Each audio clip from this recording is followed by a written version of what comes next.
What's up, everyone? This is Kris from Real Film Reviewed.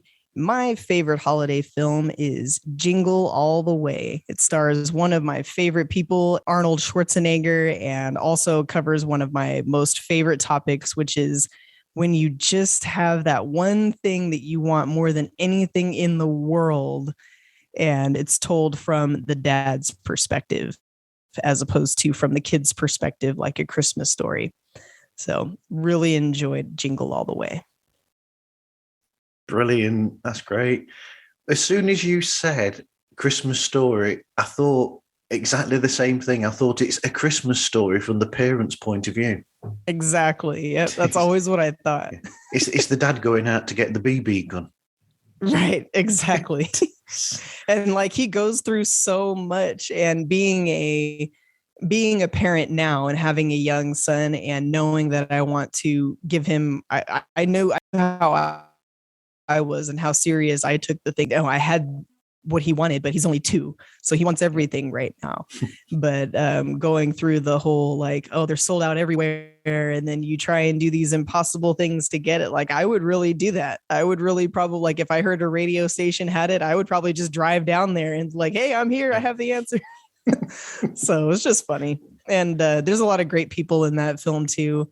What's his name that's in it? That of course I'm drawing a blank that had passed away, but he's in that too. Hartman. Can't remember his name. Yeah. Totally drawing a blank on him. Me but too. Yeah, he was good in that too.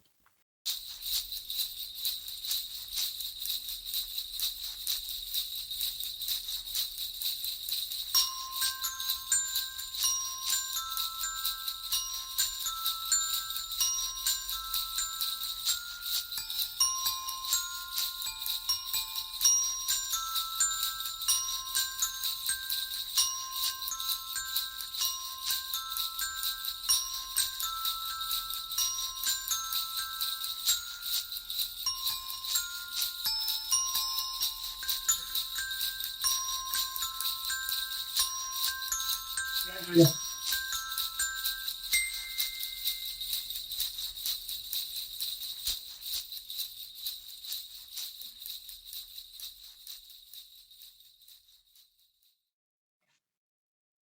How is everything, Rob? Have you got over the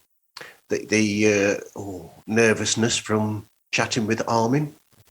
Yeah, no problem, man. It was pretty.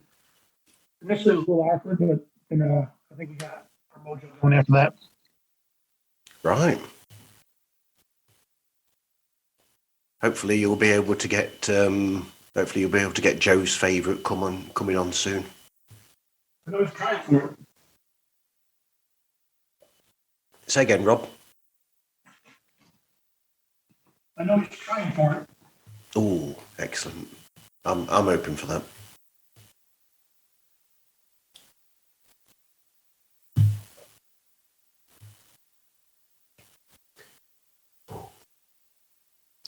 Rayhart Rundown is still showing muted on the microphone. Yeah, sorry, we're just I'm working on something right here to make sure everything comes through clear. Can you hear me good?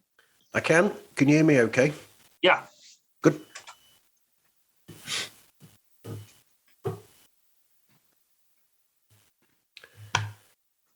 Whew. How's everybody doing? Is everybody ready for the Christmas hustle bustle? Not at all. In fact, we're actually already over it. Right. We're kind of past it.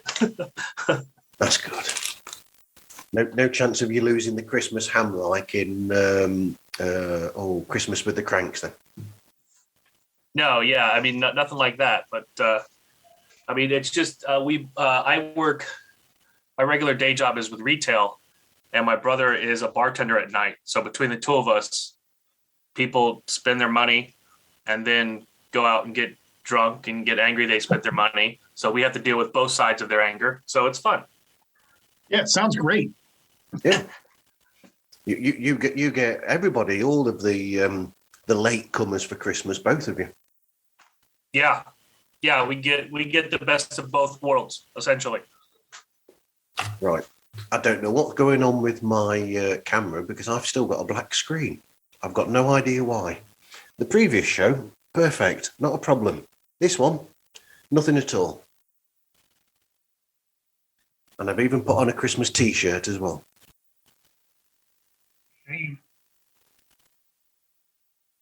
What's that?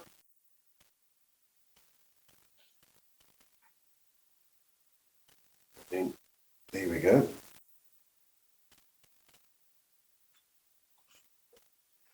You'll now see on Instagram. There. There you go. That's what I am wearing.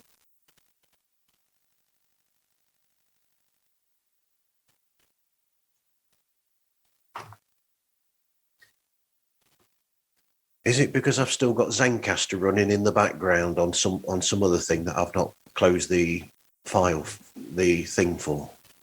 Is that interrupting the Zoom? Does Zencaster use your camera at all? It did. Yep. Well, I don't need the pictures, do I? I don't need the pictures from this. It's probably still utilizing it, so it won't allow Zoom to do it. You can't use it on both. Right. But when I sign into Zencaster again, I should hopefully be able to get the video footage from that. Not that I use it, I just get like screen grabs of it, of shows. Mm-hmm. Right, let's try this then. So if I stop video and then try again. And there we go. There you go. And there you go. Christmas. There you go. There you go. And for the previous show, I had the Deep Space Nine t-shirt on, Rob. Nice. Surprisingly, which is a really cool, it's like the Deep Space Nine and then all the sections explained where everything is on there. Okay. So Rob does the... Have you been watching that... Go on. No, go ahead. I was just going to say, for when it comes to Star Trek, have you been watching that new one on, what is it, on Voyager, I think, or something? That's a sore subject in the UK. Discovery? Yes. Oh, yeah, that's it. Yep, it's a sore subject in the UK. I don't know. I mean, I haven't seen it, so. We have to pay for it now separately. We can't get it over there for... No, we have to pay equal to, I think it would be equal to about $5 per episode. On Amazon Yikes. Plus. I mean on Amazon Prime. Mm-hmm. So, as much as I'm a Star Trek lover, I'm not going to pay $5 per episode. Right. So, which one of the two Rayhart brothers have I got? Oh, surprisingly, I'm Bob, actually, because my brother Adam is unfortunately not able to make it. Okay. So I had messaged him today, and he was first available, and then of course, like the bar life goes, somebody calls out, and now you're screwed. So he had to go in. Otherwise, he'd have been here. Absolutely. How's work going for you, Rob? It was help. Oh, you're Rob too. Yeah, that's why. Bob and Go Rob. ahead, man. Well, it's just I'll just say I'll go by Rayhart. That'll work. So there's no confusion. For me, like I said earlier, it's just chaos. But I work like I said, my regular job is for retail, and it's the Christmas season, so it's just and we're in Florida, so everybody from up north came here because they don't want to deal with snow. So here we are. Now we're dealing with all of their anger issues. Yay! Yeah. And Rob, keeping up with the Cardassians. My work today was hell on Earth, so I may have to leave a little early to deal with some work stuff. Okay, and we're waiting on Joe to join us from the show as well. Yeah, he's slow. Slow Joe. I like it. I'm still waiting for Joe to carry on and do another episode of that program he does with his dad. You'll have to ask him about that. I will. Some politics there. Right, okay. So I better turn the page and go to the next episode, haven't I? Yeah. Multi-booking shows. Even more pictures on it now as well. All kinds of notes. All kinds. Yep.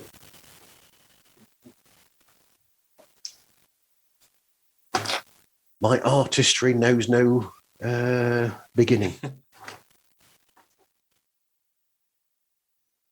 So while we're waiting for Joe to join us, let's everybody introduce each other. Well, I've already done that, haven't I? So we've got Rob from Keeping Up with the Cardassians, which is the paramount podcast to go to for all of your Star Trek Deep Space Nine fix, which is I'm going to get some feedback on this, I know, but the second best Star Trek series.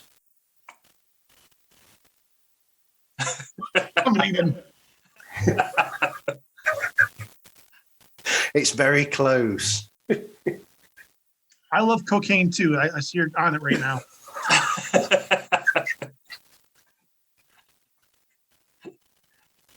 Oh dear. And we've got Bob Rayhart from the Rayhart Rundown. Yeah. The comedy show to go to if you don't want to listen, if you've run out of episodes of Bad Counsel to listen to. Yeah, well, be that as it may, we're also I have to clarify that we are not safe to listen to at work. Even though Last FM deemed us as one of the top 20 podcasts to listen to at work. Really? Okay. Okay. All right. That's like saying that Keeping Up with the Cardassians is safe to listen to at work when Rob and Joe put in the occasional F-bomb, shall we say. Sometimes we get excited. Yes. And Nick's just not quick enough with the soundboard to be able to put the beeping in time. Yeah, he's special ed over there, man. It's very special. We don't even try. No. I think ours is eye candy. That's all, and we laid on purpose. For us, it's just a matter of we look for the awkward and weird conversations to talk about. I respect that. So we'll dig into a Florida man story and find out the details of what happened. I'm sure you've heard those stories from Florida man. Oh, you know? Yeah. So we do that type of thing, and we play. One of our biggest things we do is the Shame of Life. The card game is Shame of Life, where it's all about weird conversations and questions and stuff you wouldn't ask on a normal basis. So, Yeah, we push the envelope for sure. We've been suspended in 3 countries now. Really? Yeah. Oh, well. Wow. I've been kicked out of Canada. Oh, see, there you go. Same thing. Yeah. There we For go. 3 years, got banned from them. And they're supposed to be the nicest. They're dickheads. Don't let them fool you. It's an illusion. Yeah. Canadians love Canadians. And maple syrup. So, yeah. Well, not all bad then. Maple syrup on, pancakes.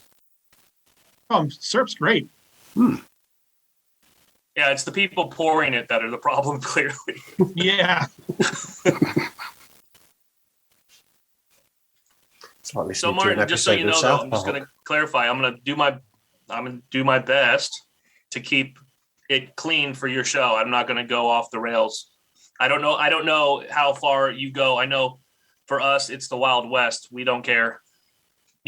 I'm sure you've seen the names and titles of our episodes. So again, I've listened. We don't pull any punches. I've listened, so I know what to expect.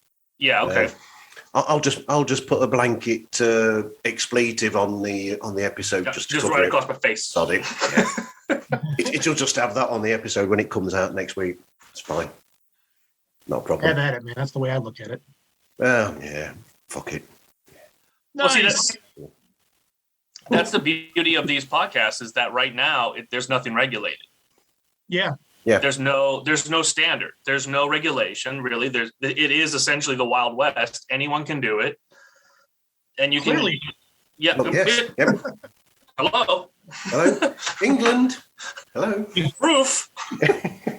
Yeah. So again, Outer and I think space. it's the best time. Say again. Outer space, where Rob is. Yeah, it's like Yep, because he's on Deep Space Nine. But that's one of the good things about podcasting, though, isn't it? I mean, especially nowadays, that and the fact that there's no competing against each other for the most part. Everybody's sort of like helping each other out. It's a bit like, I like the idea that they're doing on Keeping Up with the Cardassians. They've actually done a swap over, haven't you? So I think, are you doing a Muck podcast and they're doing an episode of yours, is it, Rob? We're going to do something like that. We're on a small network that kind of supports each other. And we're going to pull names out of a hat, and we're going to have to do that show. It's sort of like, I mean, I do think of as a one-off, doing pods like us. I might do some extra episodes where any podcaster who's thought of any alternative podcast that they'd like to do, they could do it as a one-off, and it could be like an alternative edition of pods like us where I just sort of like introduce them and then they go off and do their own thing, whatever their alternative idea for a podcast would be. Because a lot of podcasters have said that they've thought about doing it before, but never actually went with their first idea and went with something else that they came up with later as an alternative. Yeah, when we started doing the Rayhart Rundown, the idea is because of our background in the film industry and everything, was to have the behind the scenes and how we can get the stories and the scoops ahead.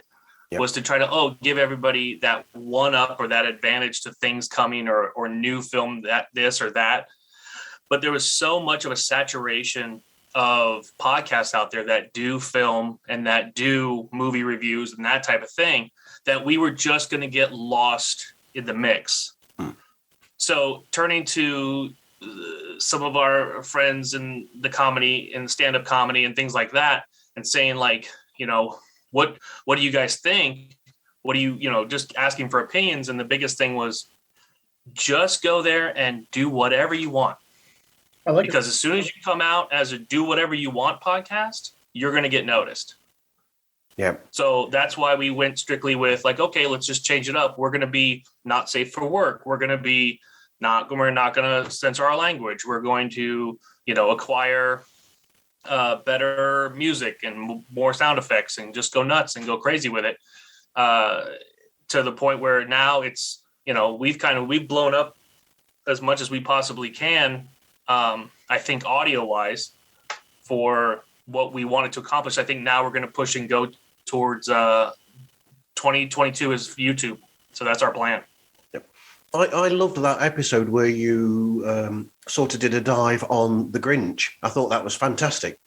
Yeah. Yeah. Again, I sometimes I'll sit down, especially for the holiday episodes, I'll sit down and I'll go, okay, I need to like make phone calls and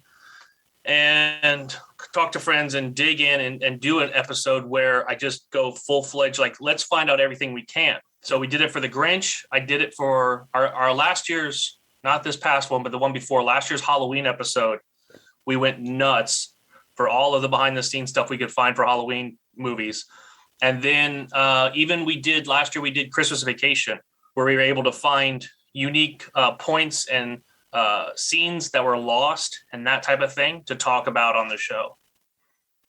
Well, that film, that's actually one of our favorites. I mean, I'm not going to actually list my favorites because I did that.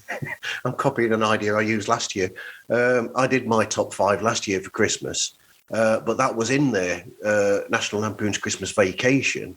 And an irritation with that is that we actually bought the DVD for that back when when Blu-rays weren't available back then. And the DVD that you buy in this country, they've actually taken the bad language out, which is like, what the hell? Or, what the fuck? So, but online streaming, we can find it streaming and watch it with the language Martin, there. You went quiet. Yeah, you went quiet, Martin. Did I? Am I here? Can you make that? Yeah. Yep. But so the language is missing on the version on DVD, but if we stream it, we can watch it, and it's got the language in there. So what's that all about?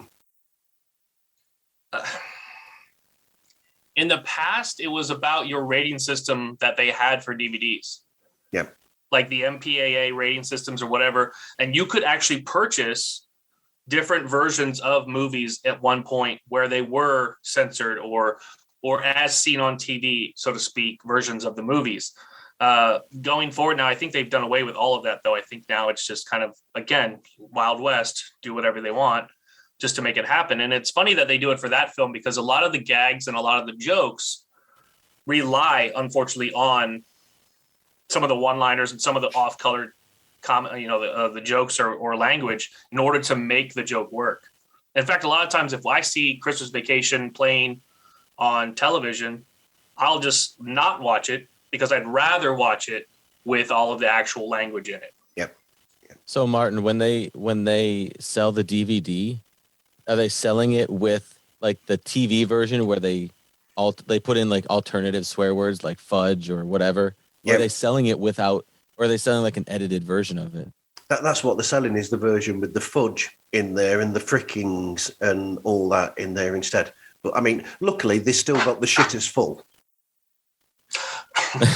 Well, that's canon. You can't take out canon. No, you can't take out canon. The other thing I would say is to check is that in the digital world, when DVDs were all first coming out, before Blu-ray, before HD, all of that, they had multiple audio channels built into the DVDs. So you may be able to go into the menu of your DVD player or even in the menu of the film itself and see if there's like a secondary audio channel that'll play, like an uncensored audio channel, because sometimes they'll do that too. Yeah, absolutely. Right, Joe's with us. Without looking at it, I couldn't tell you. They hide it in there like an Easter egg. Yeah, like how they can, and until you click it, it's that type of scenario. They should go back to like cheat codes, like on your remote, like on your left remote or whatever. Like up, down, left, right. Yeah. Pause, play, start. I like that idea. Let's just do that. 0 triangle X. Yeah. I mean, some of us still use like PlayStation controllers or Xbox controllers. I mean, it still works. Absolutely. So I actually, now that you're here, Joe, I'll ask you, should I ask Joe about the other show that he makes with his dad? Yeah. The Keeping Up with the Cardassians, or did you already talk with Rob about that? I'm old news. No, you're always breaking news. Breaking hearts news. Yes. Yeah. And breaking the F-bomb news. So Rob and I do with Nick, who isn't here because he never does anything fun. Because he's a bitch. Yeah, he doesn't do it. If it's even remotely fun, I think he has like an allergic reaction. But we do Keeping Up with the Cardassians, the Star Trek podcast. And then on the side, over the summer, I started doing a podcast with my dad that has since been on hiatus because I think the material was a bit intense for him. But it's called Father Bless This Podcast. And it's essentially him kind of telling his own life stories and us kind of chit-chatting back and forth about him growing up and what that was like, because he kind of has a unique story. But I think so. Yeah, he definitely does, and I'm gonna look to pick that back up in the new year. We're gonna kind of tone down a little bit the intensity, the emotional intensity with which the episodes are, because for the first 5 they were pretty intense, especially for him, and I think he burned out pretty quick. Yeah. But if I can make it more engaging, more fun, maybe the opening up won't be as anxiety inducing for him. Or just out of curiosity, and I haven't heard it yet, the podcast. I'm definitely check it out. But just out of curiosity, was the tone of it very serious right from the jump? A little bit. I mean, it's not necessarily a serious podcast. Like I'm not licensed I'm not a licensed Right. therapist or anything like that. He's certainly not. It's just a father and son kind of talking. And my dad always said he wants to tell stories. He wants to tell the stories of his life. If you ever meet him, he's a storyteller. You name something, a car, a show, anything. He has a story like that off the top of his head. And he always wanted to write a book. But if you know my dad, he can barely read or write, and I'm not joking. Right. So writing a book is a no-go for him. So I'm like, hey, what about podcasting? Would you like to do a podcast? You can tell the stories in your own voice, and it's kind of like an audio book. That way the stories are, kind of preserved for a next generation, for my kids, for his grandkids, Right. people down the line. So it started off with a more serious tone, but there's also, jokes, and there's funny stories, and there's things like that. There's, cars that he had and people he met and stuff like that. So it's not all just like really serious, but there were some things that were a bit deeper underneath this calloused surface that he's kind of built up over the course of decades, that I think he wasn't really ready to kind of open up. And I think it scared him a little bit. I mean, that's understandable when you're telling your own story. When you hear it played out loud, or you have to go into more detail for, especially for storytelling, or I can only relate it to like script writing when we sit to write those. But the fact you have to do details, if you're putting a true story together, if you're putting your own story together, there's a lot of times, even for myself, if I'm writing something, it's like, oh, I need to pause. I need to take a minute here and like reiterate, is this something I can deal with right now? Is this something I'm in the right headspace for? So I could totally relate and understand why he would be like, hey, let's take a break, Yeah. I mean, you could mix it up by having other family members possibly take part and make it a bit lighter occasionally, maybe. Yeah, listen, it's not all my dad. A lot of it is me, and this was a project of mine that I was kind of passionate about. So, especially out of the gate, I was a bit controlling with what narrative I want, what I want to do with everything, right? Yeah. But during the hiatus, I've kind of taken a step back and looked at like, what do I really want it to be? Do I want it to be something that's fun for him? I want it to be something where maybe, a friend of his that's still alive that are in some of these stories could be on and talk about this certain period of time, right? So there's certainly things that can be adjusted, and ways we can turn it into something that's way more enjoyable than it is looked at. Because I think he looked at it as like a therapy session, and maybe one. And it was once a week. We were doing once a week, and I think for him that might have been too much. Maybe it's once every other week or once a month. So all these things can be adjusted and reevaluated. But then again, Right. we all do that. We all do that with our podcast anyway. In one way or another.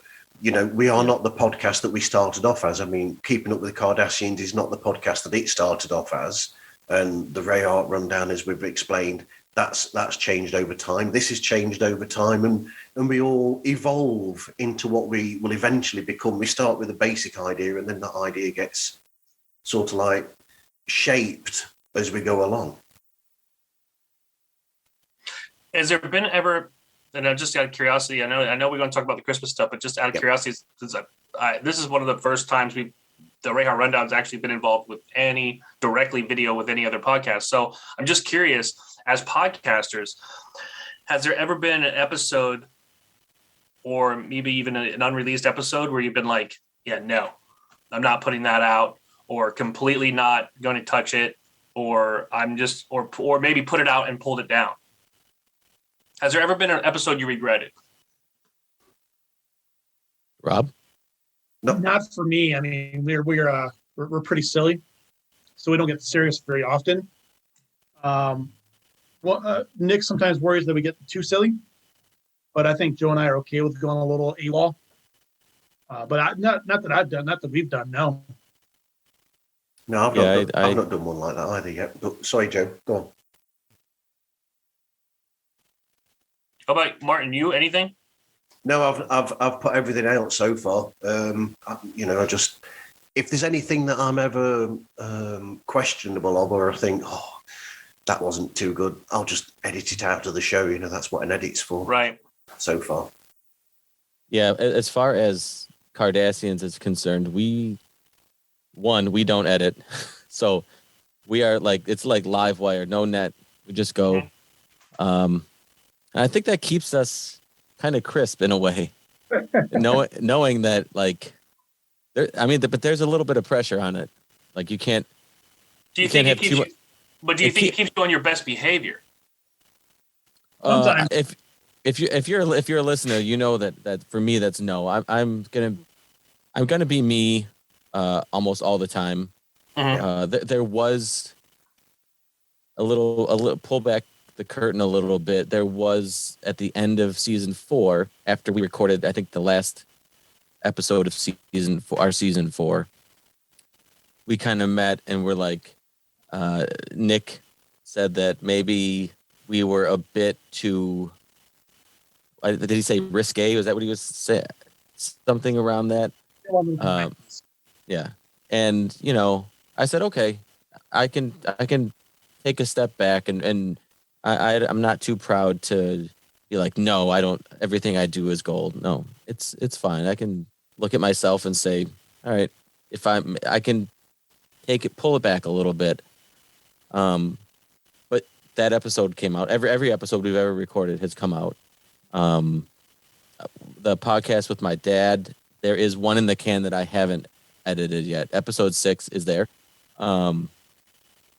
But to your point earlier about it being heavy and emotional and serious, that was a really personal, serious day. And there were some family and personal events that happened in between the recording of these two parts of it that it kind of soured the whole thing. And I just haven't gone back to edit it. So I have a whole episode in the can ready to be pieced together.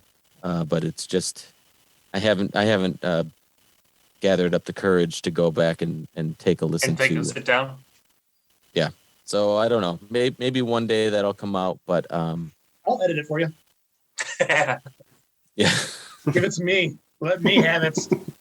See, that's a podcast I have to do a lot of editing because it's just so much different. I mean, the three of us are pretty good about always being on mic, always kind of keeping the conversation flowing. With my dad, there's a lot of dead air. There's a lot of ums. He's older, so it takes him a minute to kind of grab, the words he's trying to say or what maybe a detail here or there. So, I mean, that's all I had. I mean, that's the only thing that hasn't come out, I think, between our two podcasts.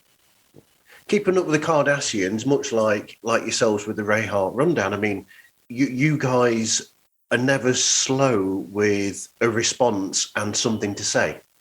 You're smart asses. Just you could say it. Yeah. You're right. Yeah. I agree. Yep. Or assholes. Or both. Yeah. And but it's just a matter of I think it's for us, it's a matter of, especially for me, when I'm sitting here in the studio with my brother, whenever he is saying or whatever story he's telling, I am usually gearing up like a joke or a one-liner or something that's going to get ready to fire off after something he said, or I'm getting ready for the next segment myself. So even though we're having a conversation, honestly, there's a good 6 out of 10, maybe even 8 out of 10 times that I'm not even listening to him. Sounds honestly, like Nick.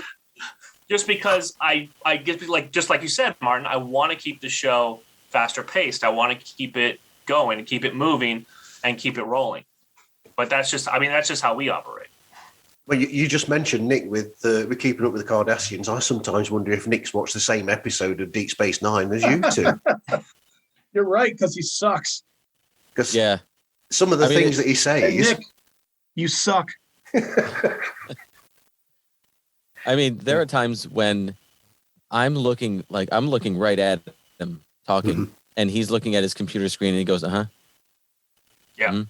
Yeah. Well, Yeah. he's wishing he wasn't here. And I'm like, oh my God, he is somewhere in a land far, far away. Yep. Yeah, I can relate to that. I tend to be and if you've heard, and Martin knows, he's heard us, but I tend to be the one that kind of drives the podcast and takes there's always somebody who essentially takes the wheel and just goes, while the other person kind of has to ride along with it. So there's very hardly any times where I'll hand the wheel or the keys off to him to let it go, just because. And I don't know if it's just because I'm a perfectionist or I like anal about my show, but it's just a matter of wanting to keep up, like we said, wanting to keep up that fast pace and wanting to keep, constant motion, constant jokes, constant one-liners coming and going. But I mean, again, I'm always interested to hear other podcasters and how they do theirs and how they react to certain things. Like for a while when we first started, the ums every 5 seconds were annoying, and I edited them because I didn't. But now I'm just like, no, we're keeping it. I like it. We're doing it. So I just leave them. I don't even bother. It's real, like you said earlier. It's real. I found that I do a lot less editing now myself compared to when I first started, because I was doing exactly the same thing. But then as you do it more often, you realize that it's natural for you to do that in conversation. And if you're supposed to be having a conversation with somebody, a real conversation is not going to be perfect from beginning to end. If you're talking with someone for an hour, 2 hours, that it's not going to happen in the real world. And you just have to realize that. And it is something that you get used to eventually. You actually do less of that do less editing of these things. Yeah.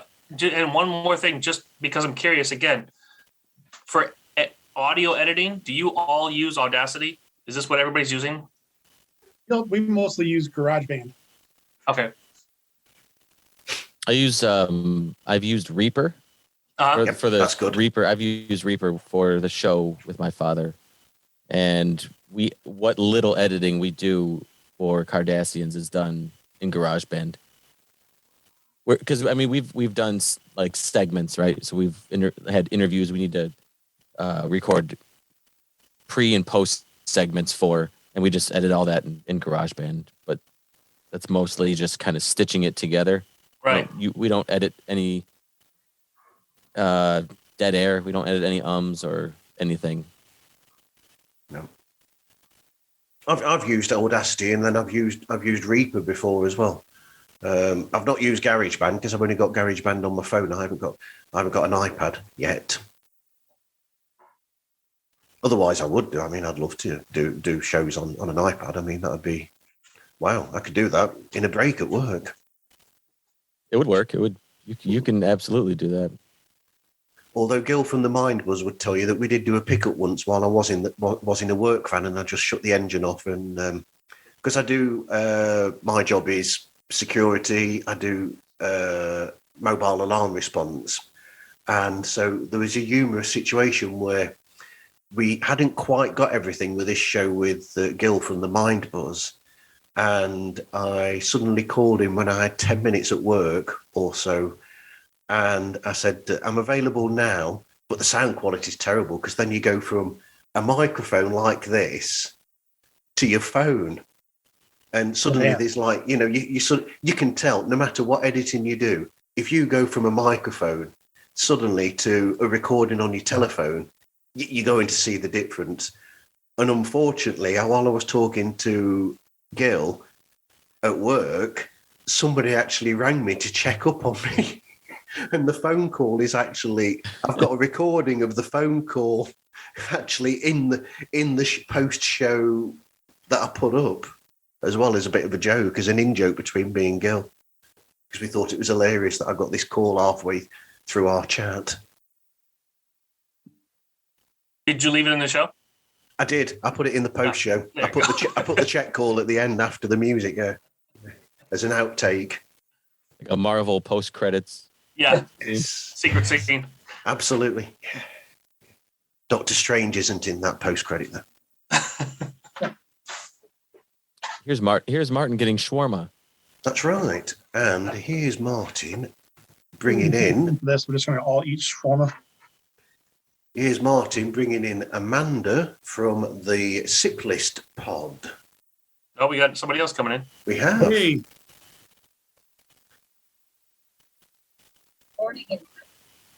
Hello, Amanda. You okay? Hello. Hello. Yes, sorry to just pop in. I just thought I'd pop in and say hi if you guys are still talking. We are. We're still talking. We're about to get seriously into it, actually, because we've just been catching up and just talking about anything, really, at the moment. And I our love podcast. that shirt. Yep. Thank you. There you go. Yeah, I wore it today, and Louise said to me, she says, "Can I have exactly the same shirt?" So I've got to go out tomorrow and buy her one as well. You should. That's adorable. My husband will not do that. No, I'll do that.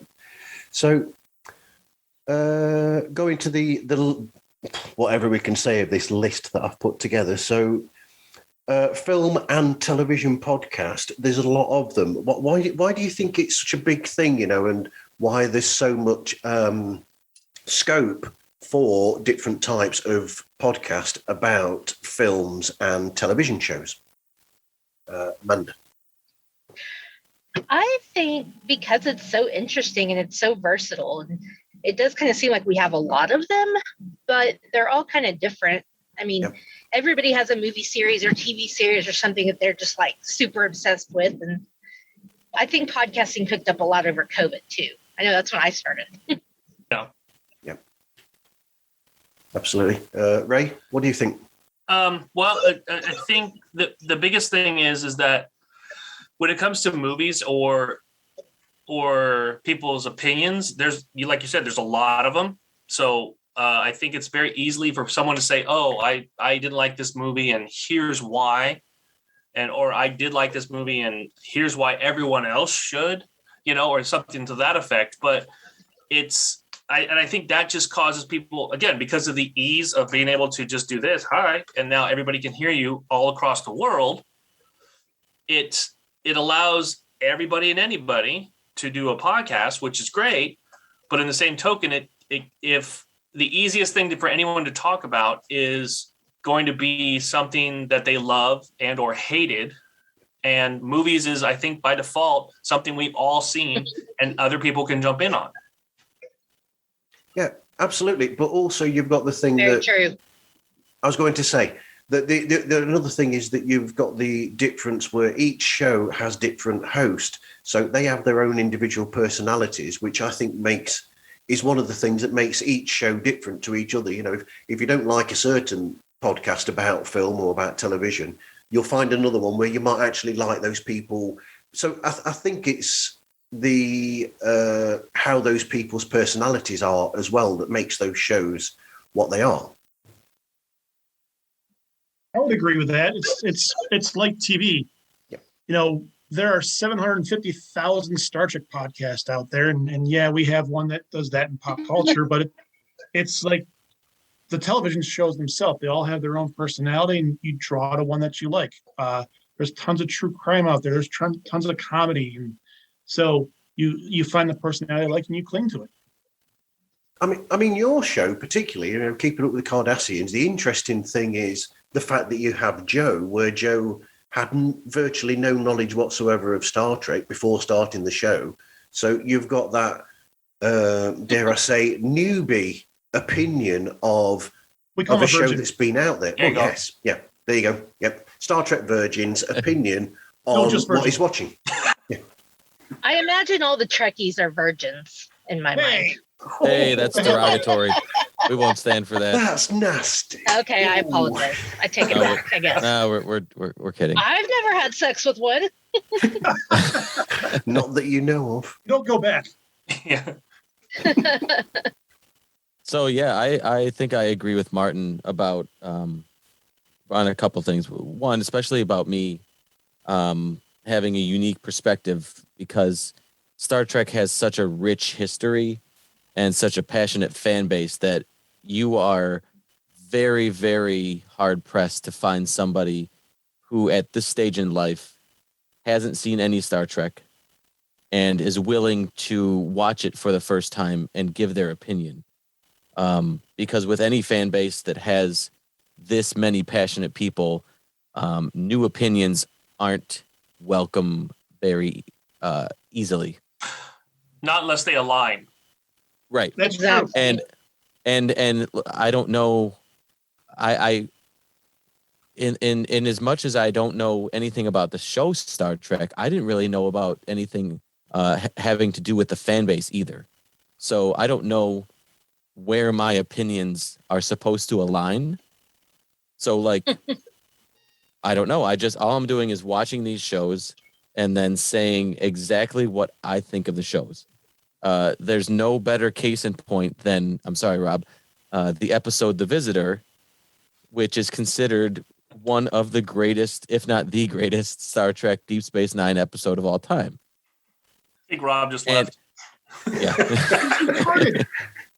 And it didn't land the way that I think Rob wanted it to land for me, or that the fan base wanted it, but I'm just giving my honest opinion. And the other thing is with Star Trek, especially, that there are so many different perspectives that within this fan base that, somebody from a different cultural or racial background or socioeconomic background, everybody is different watching this show. And because of everybody's different background stories, certain things about the show hit them differently or land differently with them or affect them emotionally differently than it would the next person or somebody who's has a completely different and wholly unique background. And I think that's, everybody has a different background, but I think Star Trek rewards diversity more than I think any other fan base of any big television or film entity that I know of, that I'm aware of. I'm going to say this. All I'm going to say is this, just to tail off of what you just said, is I think Star Trek, Star Wars, and Marvel have the most dedicated and loyal fan base. For real.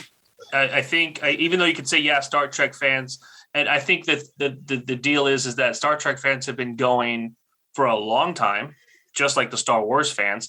And I think the Marvel comic fans are different than the Marvel movie fans. Oh, yeah.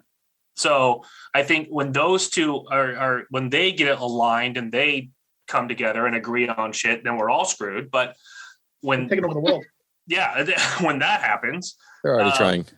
But I agree. Yeah, I agree with you. I think the crazy part is the loyalty to Star Trek, to Star Wars, and you can go to any comic convention and not say a word, Joe, and probably hear 65 different opinions of the same thing. Yeah. Kirk versus Picard. Who do that type of thing. So, okay, So sure. I am very late to this conversation. Obviously, I'm very late to this conversation. I have never watched Star Trek, ever. Here we Oh, go. me either. Oh, Amanda, now who's the virgin? hey, Yeah. Only when it comes to Star Trek, trust me.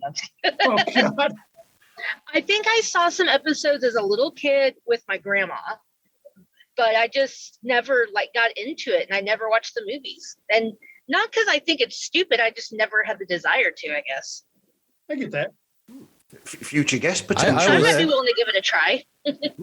To me, it was always overwhelming and daunting. Like, I'm going to get into Star Trek at this point. There's 800 and whatever odd number of episodes of television. There's You almost feel late to the game. Yeah, there's almost a 27 dozen movies. movies. Yeah.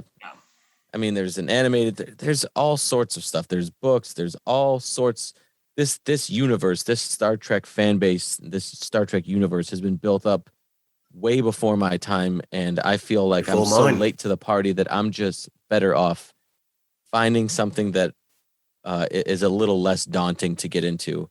But having jumped in with the podcast, I found out that it's not that scary. But then you've picked one that's quite because of the format of that show, specifically Deep Space Nine. There's almost an insular feel to it, where the fact that because it's based where it is, it's easier to get into in a sense, because with the other shows like the Next Generation and the Voyager, they've got links here, there, and everywhere because they're a spaceship and they're out in space. And I think I said to you guys when you were on my show before that the thing about Deep Space Nine is that it's like a frontier town, as opposed to when Gene Roddenberry was saying with the original Star Trek series that he was making it wagon train to the stars. So it's sort of like you're a train, you're a wagon train, you're going from one place to another, to another, to another. This series, Deep Space Nine, is set in one specific place, but that's what makes it different to all the other shows. And in a sense, it's more aligned to shows these days as well because of that. Do you feel, and I'm kind of going off what Martin just said, so essentially with Deep Space Nine, you get more of the interaction with the people than you do of worried about whatever mission or whatever trek they're trying to do, right? I'll let Rob take this. I haven't seen enough episodes to weigh in a whole bunch. So I have an opinion, but I'll let Rob take this. Go first, man. No, ladies first. Well, go ahead, Maddie. It definitely has more character base. So you see a lot more of the characters. You get to know people. There's B and C characters that you get to know, and you kind of get to know these people. And they've grown a lot, especially for 90s TV before serialized TV was a thing. I mean, you had ER, you had a couple other shows, but this was kind of before this current trend of serialized. So it's one of the only Star Trek shows that actually had character development. They didn't finish the same place they started. Right. Yep. That's what I'm saying. It followed more along lines of what was going on with each of the characters in a ensemble cast, more than it was like, hey, what's the cast going to get into this week? That type of scenario. Yep. Yeah. But what's the phrase? Is it a question of the week or adventure of the week or? Rob, help me out here. There's a problem of the week or whatever. Oh, mystery of the week. Mystery of the week, whatever. But that's to me, that's what Star Trek was prior to this.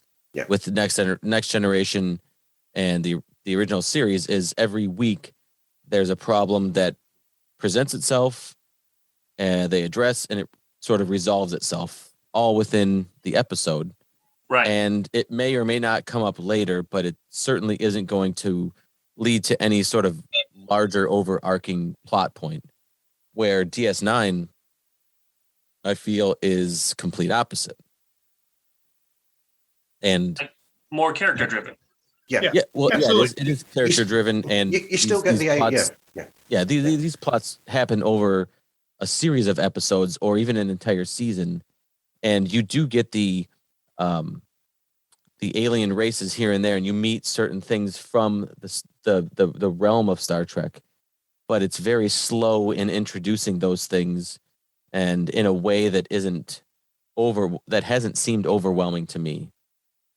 Yeah, and the other interesting thing is as well that Rob touched on it there when he was saying A, B, and C characters, where you've got the main and ensemble characters, but the funniest thing about it is it's the first show where you know when you watch Star Trek or any other show that was on that's based on like a starship, and they'll say, oh, this starship, you've got 260 people on this starship. However, you only actually see 7 or 8 members of the main cast all of the time, and maybe occasionally you get somebody who's called, not even got a character name, and they'll just come in because they need that character to do the captain's log or whatever. Whereas in Deep Space Nine, it's the first time where you've got B and C characters, and there's people who it doesn't shy away from the fact that you've got other people who live on this space station, and they'll just suddenly walk past in the background as the main story is going on in the foreground. You'll suddenly see somebody who was in a previous episode that's come to stay on the ship or on the space station, and they'll walk in the background. They're not even part of the scene or the need for the scene, but they are there. So it is like it's a living actual place rather than the fakeness of normal television back then. Ed, are you bored yet? Oh no, I'm just sorry. I'm I thought we were talking absorbing. Christmas. Yeah, we we went were way supposed off to be. track here. Way off track. Do they celebrate Christmas on DS9? Is that a spoiler? I think they do that on Bajor. Yes, they do a Bajoran thing, don't they, instead? So, but sticking with the Star Trek, I've put as number 3. Here's a shout out. Why on earth haven't they done a Star Trek crossover with Santa Claus Conquers the Martians? That's a real thing. No. No. I'm, What? This is the only time I'm going to invite spoilers. Rob, do they address Christmas at all on this show? Not in this show, no. Well, what am I even doing here on this? If they don't, because there's Christmas films that you do love. Yeah, it's true. I'm hoping. So no, not what am I even doing here? I mean, what am I even doing on Keeping Up with the Cardassians? If they're not even celebrating Christmas. We wonder that every week. Oh, I know you are. I'm there for spite. I'm there out of spite, honestly. Well, as a one-off, you could do Keeping Up with the Christmas as an extra. Yeah. And then you, Nick, and Rob can talk about Christmas. Oh, we're gonna do a Keeping Up with the Cardassians White Elephant. That could be fun. So With 3 people? No. So, yeah, like I mentioned, I actually picked my top 5 last year when I did this exact same thing last year for Christmas. And if an episode does well, why not just do the same bloody episode the following year and get other people on to do it? Right? Exactly. So Why not? So it is officially titled, this episode, Pods Like Us, Christmas Films, Santa Claus for Concern. That's a bad pun, Marv. Santa Claus. I want to. Can I weigh in? Let me say this though. One of the biggest debates and I think topics that we mentioned in our last episode, or the episode upcoming, was what constitute a Christmas film versus what's labeled as a Christmas film. Yeah. Oh no. Oh no. I know where Is he's going here. Is it time for Die Hard? Is that what we're doing? Okay, Die Hard that's is a a classic. default. Hold on. That's a default. I'm not touching Die Hard. Okay. But I think we've all accepted Die Hard as a Christmas film. I Correct. think the next step is Batman Returns. it's right. We question this. Is Batman Returns Lethal is Weapon. Die Hard 2 because it's listed as a Christmas film, and is Gremlins a Christmas Yes. film? Gremlins Yes. is absolutely a Christmas film. Okay, is Just Friends with Ryan Reynolds a Christmas film? Absolutely. Bad one. Absolutely. Okay, Excuse this me, is- Ryan Reynolds has never done anything that is subpar. Okay, Have you seen It's not Wolverine? Christmas if I haven't watched Just Friends. I was gonna say what about Wolverine? But yeah, you got it. Hey, is Ryan Reynolds in it? Yes, it's a Yeah. shit show. Then it's good. That's Nightmare. it. Visually, it's Agreed. stunning. No Jason Momoa. No, there's no Jason Momoa in there. Ryan so- Reynolds is visually stunning. That's what I'm saying. So what Joe wants then is the next Dune film to have Jason Momoa and Ryan Reynolds in. Oh, there you go. There we go. But yeah, would you argue then that Lethal Weapon is a Christmas film because it's based around Christmas? Yeah. Yeah. The Kind same. of the same vein as Die Hard. Now we're just opening the door and letting every You film that see? Yeah. But this is why it was questioned. This is because if that means, does that mean that Daddy's Home with Will Ferrell because it was done around Christmas time. That's fair. Yep. You see, so are you opening up the door to say that any film that's filmed at Christmas or around Christmas counts as a Christmas movie? I think it has to be a center theme around the movie, some way, shape, or form. Like Die Hard, there's a Christmas party. There's ho ho ho's. There's a thematic thing to it. So I think that has to be in that film a little bit. Yeah, I think I agree with Rob. I don't think it has to. Christmas has to be any sort of plot point to the film, but at least if Christmas can permeate the feel of the film, then I think you have an argument. Just being based or having scenes or a portion of the film based at a certain time of year doesn't constitute it's a Christmas film. Agreed. There has to be some theme of Christmas. Yeah, but if it can sort of seep itself into the feel or the overall aesthetic of the film, like Batman Returns, that feels like a Tim Burton Batman Christmas film. Christmas isn't explicitly mentioned, I don't think. It is. There's trees and the whole 9 yards there. Yeah, I know, but it's not explicitly what I'm saying. It's not explicitly a Christmas film. It's subtly Christmas. That was the debate, is that even though it's not brought to the forefront of like, hey, it's Christmas time, Batman. What now? It's not even that. It's just a matter of, hey, you recognize that it's Christmas time. Right. But again, you feel it though. You feel it in the film, like it feels like a holiday type of film. Whereas Just Friends, I still would consider it, but it's getting more away from that feel. Okay, hold on. I think if a film leaves Christmas, so if it leaves the Christmas time and ends the film clearly, like if Christmas comes in the film and then goes and they end it, blah, blah, blah, blah, I think then it's up for debate on, I'm not saying like just the very end of the film, but like if more than halfway through the film, they've gone out away from the holiday aspect of it, I think, then why should it be deemed a Christmas film? Unless it's New Year.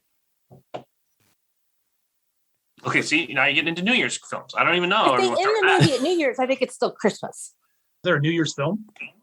Are there New Year's films? There's a couple. It's kind of ridiculous, but yeah. But then you've also got a question about the other films that are seen potentially as Christmas films, where some people will see Home Alone as a Christmas film, whereas I could arguably say that Home Alone, that could happen at any time of the year. But it happened during Christmas, and the center theme was around Christmas. And that's when you got left at home and all that jazz. Had to put the ice down in the winter. I don't think Home Alone 1 or 2 is a Christmas film. No, I'm kidding. Definitely not 3. I think Home Alone 1 and 2 are. Home Alone 3 is not a Christmas film. Home Alone 3 is a nice film. It's barely a film. Home Alone 3 should have been aborted. It should have been. Just gone. Okay, so one film that is, I don't want to say listed as a Christmas film. Actually, there's 2 films that come out specifically, rotate through Netflix and rotate through the zeitgeist during the holidays only. And that is While You Were Sleeping and Serendipity. Yep. Whoa. What? I'm just telling you. I'm not saying they're Christmas films. I'm saying that they are literally lumped in with Christmas films and holidays because they only come back around this time of year. I will Kate Beckinsale, and I'll watch her in anything, but that's not a Christmas movie. I will say. I'm not saying it is. I'm just saying like it's weird because it gets literally lumped in with them. I think they just need more things in the rotation, and they look for anything. Any rom-com where someone's wearing a winter coat to Netflix is a Christmas film. Absolutely. I mean, absolutely. It's brighter there now, I joined Amanda. video now. It's brighter there than last time. At my house? Yes. Yeah. Oh. And we have the Christmas tree. Oh, nice. Oh, wait. Do we? I have my. There it is. By the way, this is a real This is a real background. This is like. So is this. This is my tree. It's a nice wall. I like it. Thank you. Like whitewashed. Is it real brick? No, Oh, it's that one. like wallpaper. Gotcha. Very cool. But And Rob's incredibly busy because of his board with all that stuff on that he's got to do. hey, I like those stickers. Where can I get one of those stickers, Rob? I mean, this sticker right here. I'm having a rough internet connection, just so you guys know. Now, Rob, where can I get those stickers? Just curious. Where'd you get that wonderful cup? Let me guess. You guys must have a merch store. Ah, We have a sticker store. Nice. I have a sticker store. Yeah. Just TeePublic. Kind of lame. My key Red ring bubble. is it. My key That ring, the works. Pods Like Us key ring, is in the door at the moment downstairs. so there you go. All right, Martin. What else you got for us? What other questions can we dissect? Okay, Yeah, what other so, Christmas mysteries can we solve? so you've broached it slightly then. So are the films that you all have to absolutely watch over Christmas? Could you name like 5 Christmas films each that you have to watch over that period? Oh yeah, for sure. More than 5. Ooh. There I think we have 5. I think everybody's got. I mean, we could. There's probably a bunch that we could all agree on. That National Lampoon's Christmas Vacation is a must. A must. I I mean, agree with that. if you don't watch it every year, what are Right. you even What are you doing? doing with your life? That one, and I think at least the first Home Alone. Yes. Yeah, And the I second. watch and the second. I mean, I think 1 and 2 are essentially Pivotal. perfect Christmas, like kid Christmas films. They're essential viewing. Those are It's a Wonderful Life. Yes. Yep. See, I can't. I think I agree with you. It's more of a like every other year. It's long and it's emotionally taxing. Yeah. Whereas Very. most other Christmas films are just kind of, even if they're a bit longer in the tooth, they're more enjoyable. They're fun. They're kind of lighthearted. Whereas this one is, I mean, it is a Christmas film, but it's pretty heavy, Right. as far as Christmas films go. So that one, I absolutely don't blame anybody if they don't watch it every year. Well, the last group Christmas- chat. Yeah. I was Go going to ahead. say the last group chat that Amanda was on, Louise was my other half. Louise was on with me as well as a guest as well, and she was saying that with It's a Wonderful Life, when she first watched it, she didn't like it because of the whole darkness that there is in the story, and then eventually she got used to it, and she actually likes the film now. But you're right; it's an incredibly serious film. And last year when we were talking Christmas films, I can't remember which guest it was, but he said, if you think about it, It's a Wonderful Life is almost a similar film or story to a Christmas Carol, Mhm. where you've got a ghost showing you basically, this is this, and this. So it's very similar to that in a way as well. But yeah, it's an incredibly serious story, just like Scrooge can be an incredibly serious story in itself as well. I mean, especially as far as Christmas films go. Yeah. I think Yeah, the only other I think films that for me that this time of year have to be a must, I want to say, is probably Elf with Will Ferrell. Yeah. Yeah, Elf is a must. That was Elf my number with one. Will Ferrell is a have to.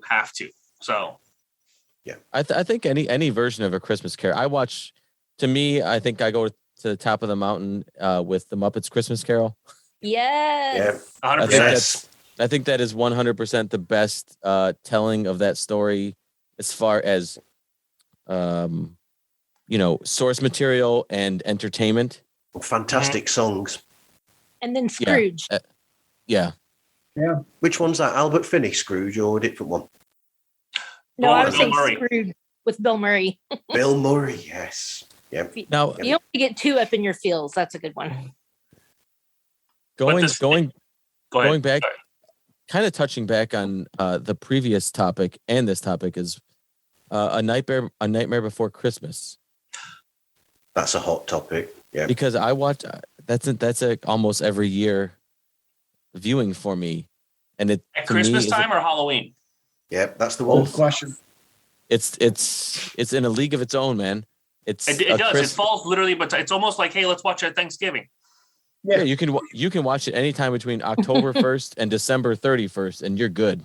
Why not just watch it for both every year? I do. Just watch that. I do. Watch that at Halloween, and then when Christmas only watch it comes, for Halloween. watch it at Christmas as well. Because it's one of those films you can just watch again and again.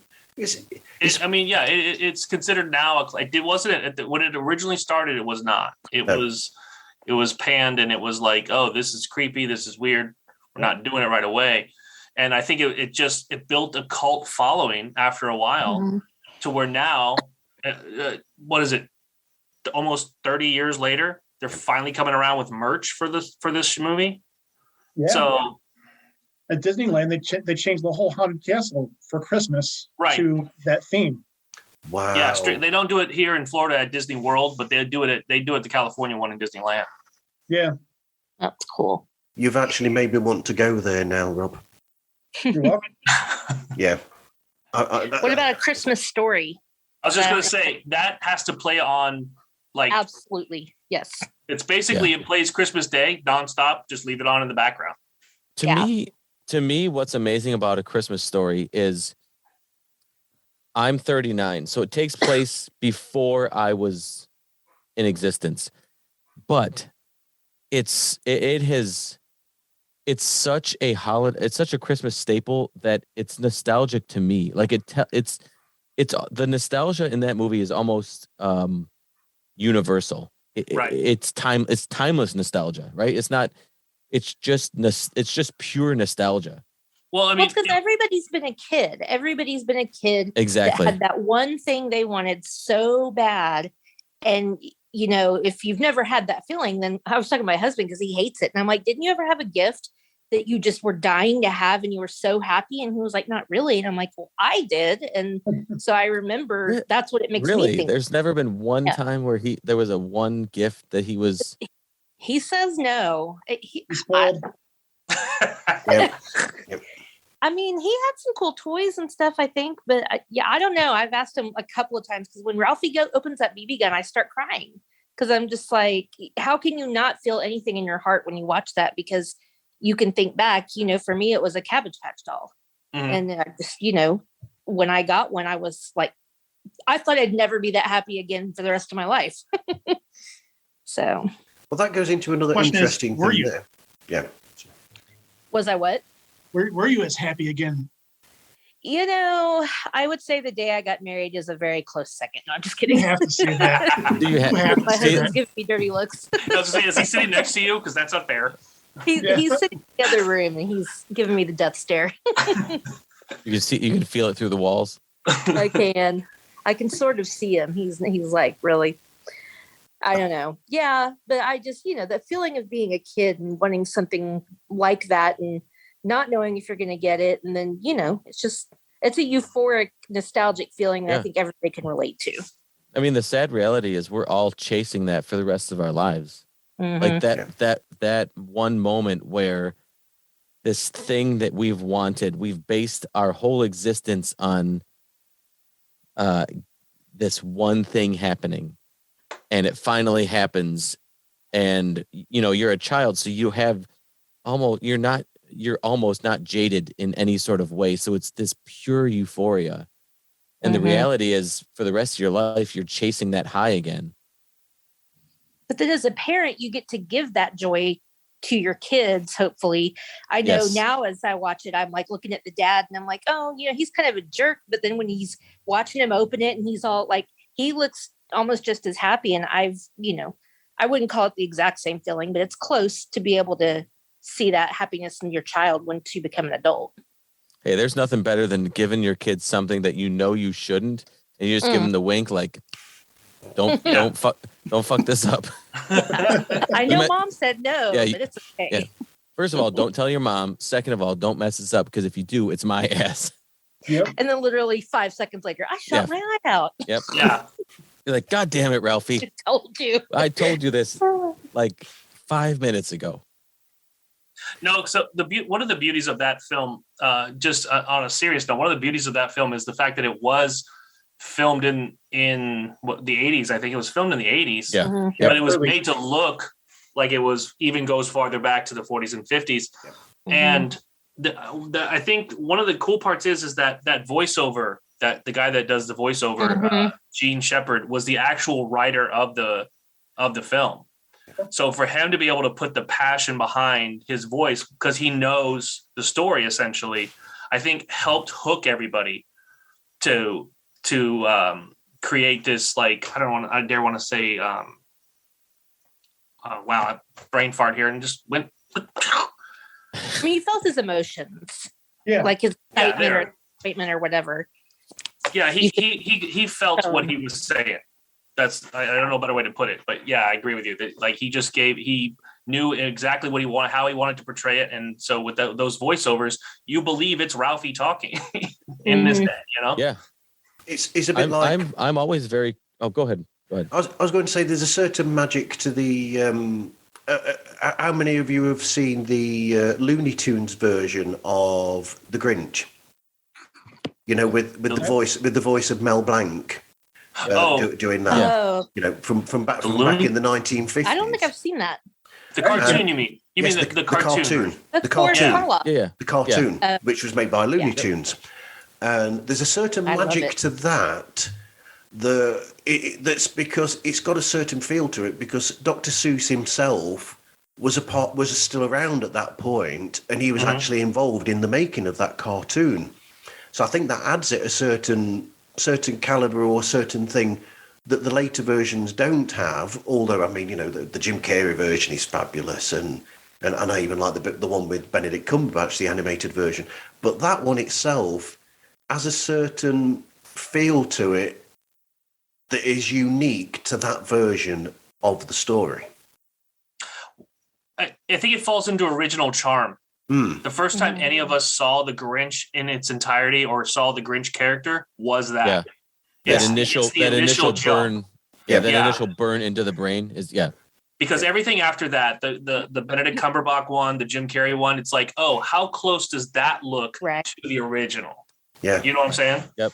Well, and two, you have to remember, I mean, I don't know how old everybody is. I just turned 43, so I know 39 is kind of close, but I watched that as a kid before stuff was on, stuff wasn't on demand. So it was like, oh, they're going to show Charlie Brown on ABC this coming Tuesday at 7. And that's the only time you got to watch it. One time a year. And if you were in front of that TV. And Charlie Brown is, I will watch Charlie Brown Christmas. I've watched it 4 times already. So we've just bought that to watch it for the first time. Is anybody heartbroken that Apple owns it? Me? Yeah. Because it won't show on TV. The Apple bought the rights to the Peanuts. I was devastated when that was announced. I think it was sometime last year or 2019. They said they were going to show it though after all that. Nobody. Don't believe Apple. They'll lie right to your face. I own it on DVD, so right. I think within a week I went and bought it on Blu-ray or something, and I'm like, I have to have this physically because. Oh yeah. It's classic. It is. It's almost in its. I think Charlie Brown Christmas is almost in a league of its own. I think it might be on top of everything else, and as far as essential Christmas viewing is, like, I think because it can reach kids currently, and then it pulls on the nostalgia of the adults. It's weird. I think it's so wide reaching, more so than I think the only other movie that might come close is Home Alone. But Home Alone is that for me too. Yeah, I want to go back to something I think Ray said. Yeah. It's Ray, right? Yeah, we're gonna go by Ray because I literally have the same name as Rob. So yeah. Okay, so I'll say other Rob or Ray. I'll just say Ray. Rob 2.0. Yeah, but what you were saying about A Christmas Story being shot in the 80s but feeling like it's from the 50s, I have it's a big hang up for me when there's like a period piece, like a movie or a TV show that's trying to do something from at least a couple decades prior. It really misses the mark, especially recently with like trying to do like 90s and 80s stuff in HD. It just doesn't hit right for me. But I will say that to me, the ultimate period piece is A Christmas Story, because if you show that to somebody and they don't know, they wouldn't say the 80s. They would say probably filmed in the 60s. Yeah. Sometime in the 60s. I didn't know that for a time, actually. I didn't know that. I didn't know that fact, until I was in my teens, probably. And you guys, some of you probably already know this, but little Ralphie is grown and he's a director now. Yeah. And he plays in the movie Elf. Yep. And he actually he's in a couple of different Christmas movie type things, but usually he produces a lot. Usually I was gonna say he's behind the scenes now with a lot of the stuff. But yeah, to me, A Christmas Story is the ultimate period piece. It's the number one. It's done so well that you can't tell when it was made. Yeah, for sure. Yeah. Yep. With the voiceover and everything, the costumes, everything was perfect to the T. It kind of reminds me of Stand By Me. Sorry. Stand By Me? With the same, it was filmed in the 80s, but you still get really like the older feel, and then especially with the narration and everything.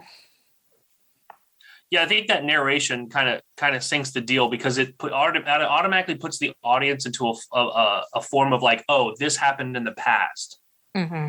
Do you see what I'm saying? Like they automatically, oh, you're in that mindset now. Like, oh, the person talking to us is past this moment in their life, so it immediately puts you in that set of like, oh, this is history. Yeah. Which helps with the feel of the film. But I got one question for Christmas stuff.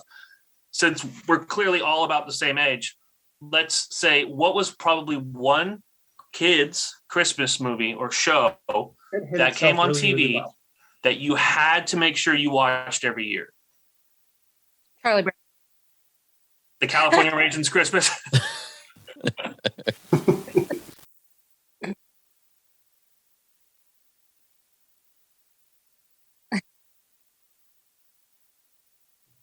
They're pretty cool. But okay, what about you, Martin? Well, all my stuff would be English, so you wouldn't know any of it really. I mean, we only had 3 channels back then when I was that age, so it was mainly entertainment shows and comedy shows, and they didn't really do that many Christmas episodes. I mean, I almost feel jealous of people nowadays who get a Christmas episode of Doctor Who nowadays every year. Whereas back then, when I was a kid, they did not do one-off episodes of Doctor Who because they didn't have the budget to actually pay for that sort of thing. I mean, Doctor Who in my day was cardboard backgrounds, and they'd fall behind them while they're in shot, and so so when they sang, that was our Christmas. We really. 3 Kings. I had to be there. Probably the best things we ever got were from American programs. I was into it. So what I said earlier on. I saw Charlie Brown Christmas as a kid in the UK. We had it back in the late 70s, so I'm older than you guys. I was 51 last week. Happy birthday! Thank you very much. It was my birthday Sunday, so we were really close. Happy birthday to you! Well, happy birthday, both of you. Thank you. Thanks. So a lot of things were like that, and then banana splits as well at Christmas. We had that on as well when I was a kid. Banana splits Christmas, and that was classic. Banana splits one. What about for you, Joe? For me, I think it's the 3-headed monster of Rudolph, Frosty the Snowman, and Charlie Brown were the 3 that I think almost got played on TV every year. So I could see them every single year as a kid. Okay. Those were the 3. What was that, Amanda? I just said, the claymation. I also loved that as a kid. Oh yeah. It was appointment television for me. Same. It's Christmas time. I need to see these on TV. Yeah, that Rankin and Bass setup that they did for the holiday. Oh yeah. They did the claymation. They actually did. Rankin and Bass did the Frosty the Snowman. Yep. They did Santa Claus Coming to Town. They did a bunch of them. Unfortunately, though, if you look at the history of it, Rankin and Bass unfortunately didn't keep the rights to a lot of that stuff, and it ended up getting sold off in parts. So Is that how they do it in Elf? Is how it went? Okay, so That was how they got to do it. No, in Elf, they fudged it, and they come out and they even say it that they faked it, a lot of it, and so like certain key things will with Elf when they made it, like Will Ferrell's outfit is designed after the elves in the claymation Rudolph. Yep. Right. And so they kind of like, again, steer your mind into that nostalgia to make you fall in love with the film. It's an old Hollywood trick. And you get the Norwal that looks just like one of the claymation and the other little. Oh, he's my favorite. He's my favorite character. He's my favorite character. The original cut in Elf, the original snowman claymation, they actually had to do away with because it was too close to the snowman they originally made. Yeah. So, but for me, surprisingly enough, of course, Rudolph and all of those are definitely a staple. But there was one Jim Henson production that came out in 1983, 84. That was done called A Christmas Toy. And it was, and nobody knows this, it's crazy. You can look it up. Yeah, it started off with Kermit the Frog at the beginning outside of like a house dressed as Santa. And it was called A Christmas Toy. And he goes down the chimney, he's in a toy room. And he goes, watch what happens when I leave. And when he leaves the room, all the toys come to life. Stories sound familiar? Yeah. But they were all...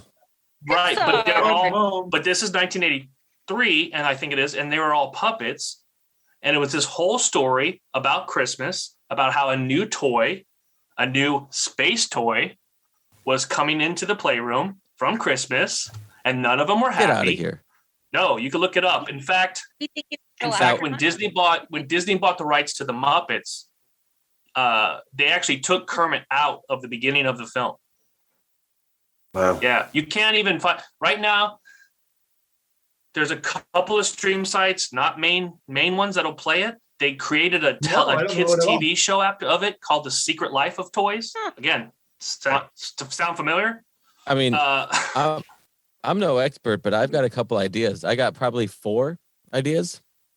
Yeah, it's crazy. I saw this. I actually own it on VHS tape. That's how old it is.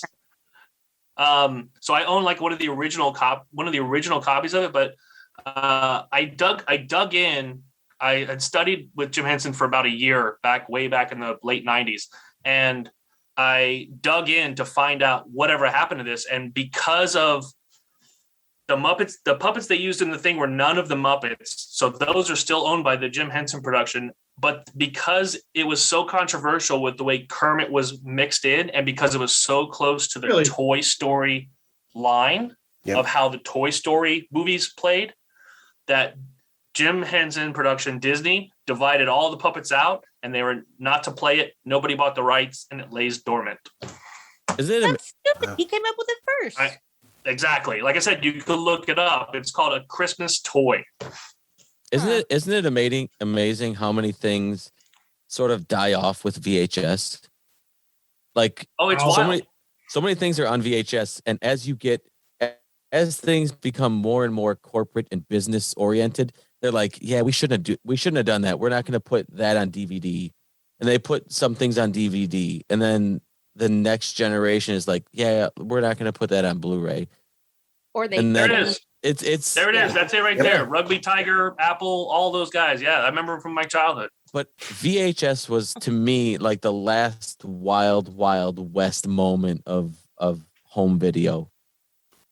But last year we actually you can so many things died with VHS. Like it's amazing. Yeah, people got the ability to get porn without actually having to go to the video store. So there's that. I was going to say that last year we were going around the different streaming platforms. You know, when you've got like a smart TV and you get all these different apps where it offers to you, you can get to these. They're not really dodgy, but these film places where you can go to, and they have films that they've saved from years and years back. And I suddenly found another film. I think that was called A Christmas Toy, and that's from the late 30s in black and white, and it's only 10 minutes. And that's similar, where this girl, she goes to sleep, and then all the toys wake up. And I think it's a German film. While she's asleep at night. Yeah, it's a German one. Is it the one with the toy soldiers? Does it have toy soldiers? Yes. Yep, I think it's that one, yeah. Yeah. Yeah. I know exactly what you're talking about. Because again, in my digging. What do you got, Marv? But yeah, there's been so many spin-offs and then again, they're all buried, because once Disney gets a hold of something, forget it. Yeah. Everything disappears. Disney's the FBI. Yeah, pretty much. Disney's they're like the Taliban, or like you would think so when it comes to certain things. Yeah, they have everything. I like how Martin said it was from the 30s. Yep. And your mind went to toy soldiers. Like you had one of like 3 guesses. Like this how is many also toys? true. Yeah. There's toy soldiers, teddy bears. Yep. Trains, maybe. Trains. Teddy bears, trains. Yeah. And for some random reason, a fake hot air balloon. Yeah. Like how many toys were there in the 30s? 6. I just named 3. Slinky's then. I think there was a teddy bear in it as well, wasn't there? I'm gonna Google when Slinky was invented right now. So, Martin, do you enjoy Love Actually as a Christmas movie? I've not seen Love Actually before. Louise doesn't particularly like it. It's like the only British Christmas movie there is. Louise prefers The Holiday. I like The Holiday, yeah. You know, with Cameron Diaz and Kate For the Winslet. record, Slinky was invented in 1943. See, wasn't part of the 6. Crap. Told you. When did Space Operas come out?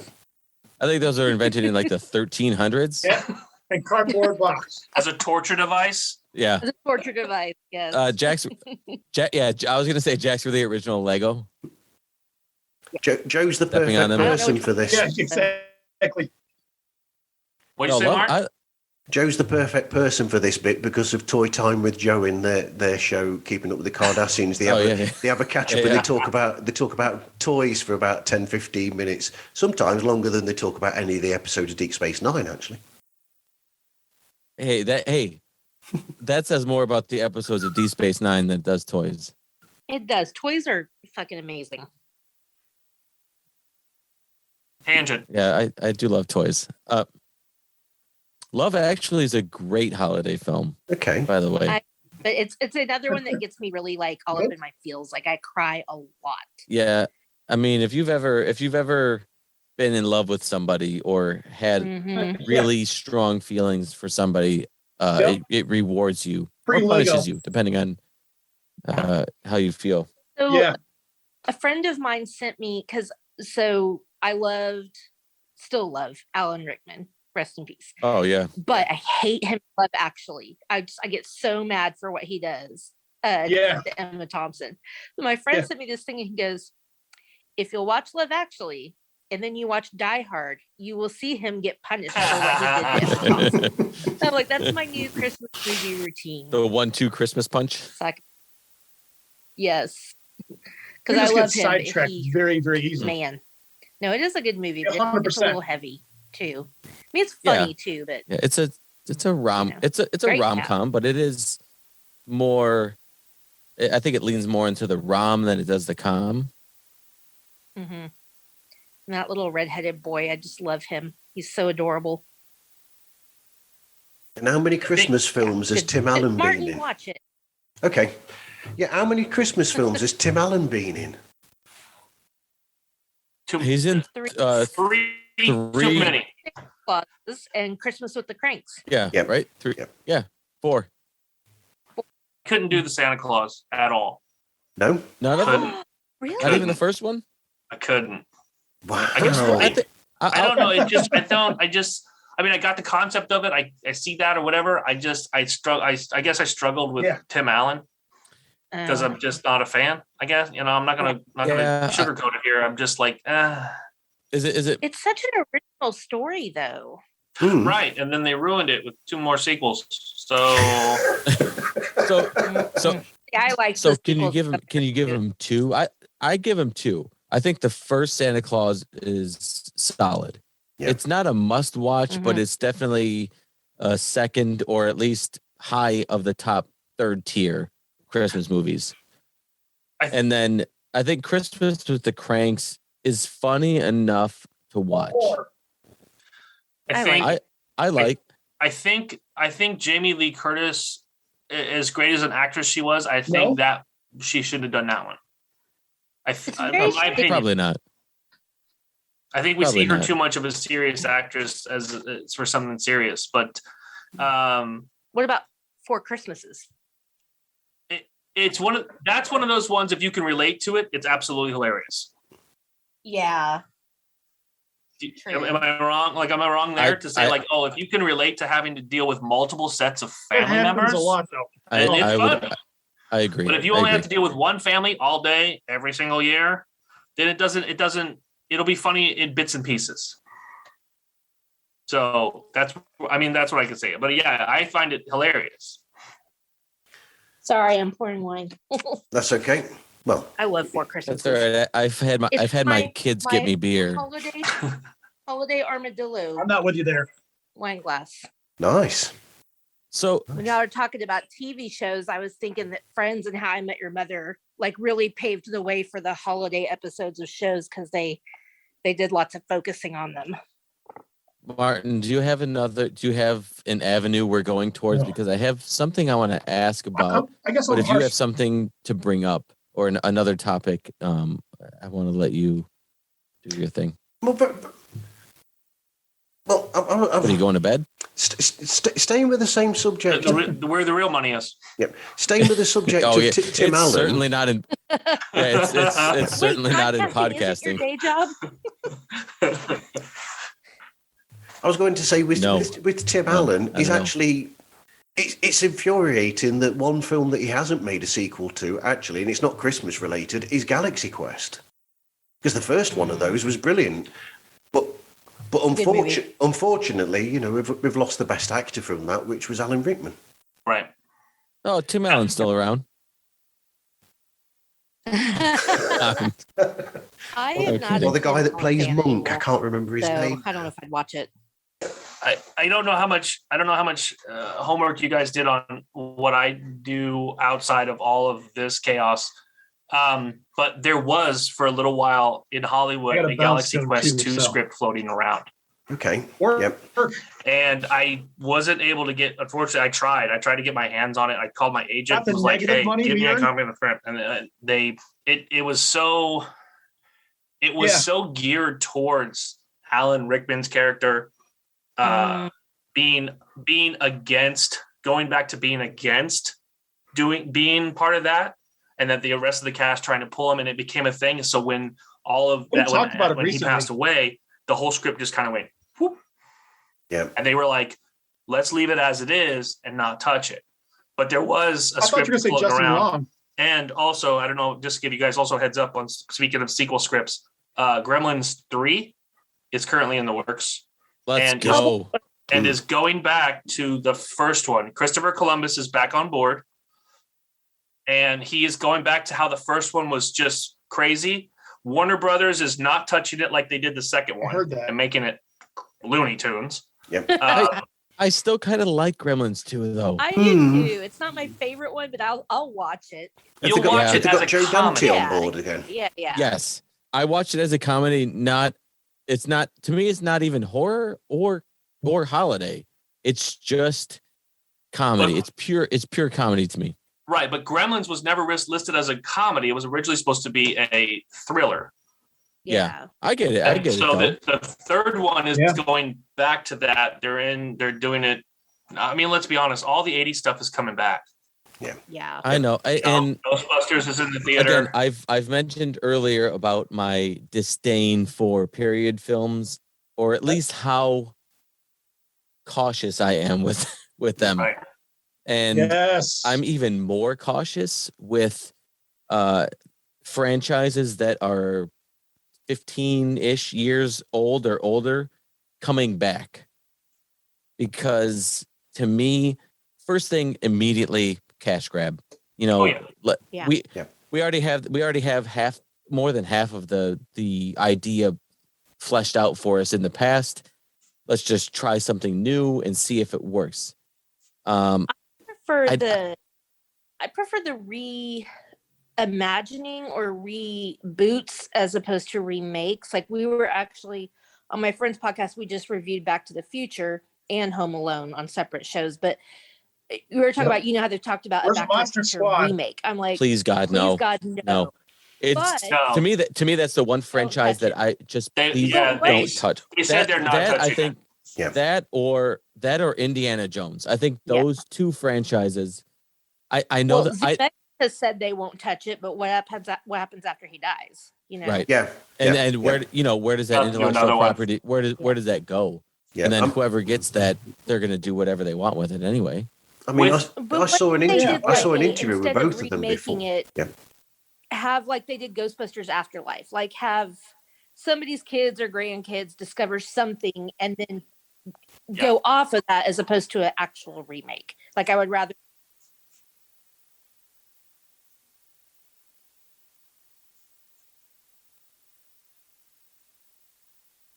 What about Cobra Kai? It falls under the Ghostbusters Okay. Afterlife. No. So if they God, did that no. with Back to the Future, would you be mad? If they made it present day and Yes. somebody's Yes. kids or grandkids found something? Yes. Okay. Thank God.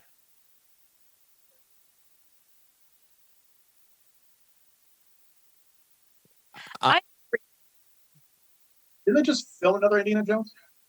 Hold And on, they were hold on. just- Hold on. Karate Kid 3 didn't mess anything up. The next Karate Kid Yeah. did. Yes. Did you just say Yeah. Jaden Pikachu?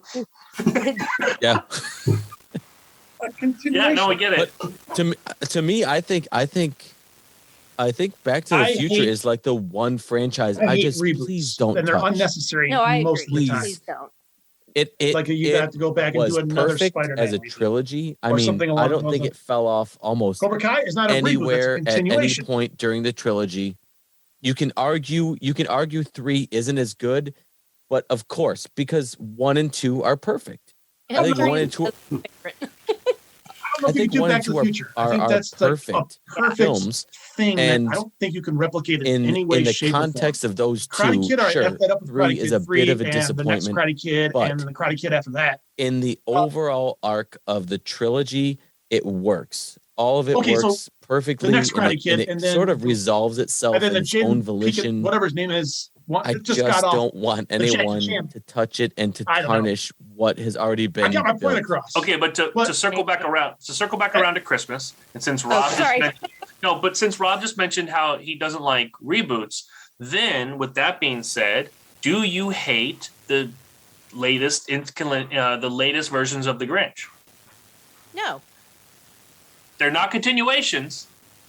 They're completely remakes and or reboots. The Benedict They Cumberbatch tell a one I general can do same without. story. I can live without Benedict Cumberbatch version of the I- Grinch. The Jim Carrey version, I think, I agree. is a reimagination, and it sort of has its own feel to it, right? And it's a full length movie. And Like it. so those two versions, the original animated and the Jim Carrey version, I could live with just those two forever. I would never need that Yeah. story touched again. Now, if the Jim Carrey version didn't exist, I think there would be space for a real life imagination of the Grinch. But it was done, and I think it was done at the perfect time with the perfect person. Yeah. Yeah. So I think Jim Carrey was the perfect cast for the Grinch, and it was done I think flawlessly. Just It's Ron Howard. So I was going to Yeah. it say, is. So I think it's they're among one Ron A Howard's and one best B works. like together. I said I think What was it's among the best work that Ron Howard as a director has done. I agree. Mm. I absolutely agree. But Yeah, well, Why are you leaving? Work. God, you know they pay you, right? You're supposed to be doing the work while you're on the clock. I feel your pain. We'll get all the show details from Joe toward the end. Okay. Yeah. All right. Good night, Mr. Rob. Thank I you, love Rob. you. Take care, mate. Have a great Christmas, mate. Nice too. to meet Cheers. You Bye. too. Merry Christmas. Tim Curry, yeah. I hope that they protect Back to the Future. I think we were talking about that. They said Robert Zemeckis and what's his name? Bob Gale. Yeah. Said that basically nobody's going to touch it, but Yeah. somebody's going to buy it. Just like, or if not, hopefully they can protect it. Martin? It's like with Halloween. You look at Halloween. How many times has Halloween been redone, remade, whatever, because the Akkad family owns it and they don't really care. They'll let whoever take it and do what they want. I got And about that's guys. why. Anything else for me?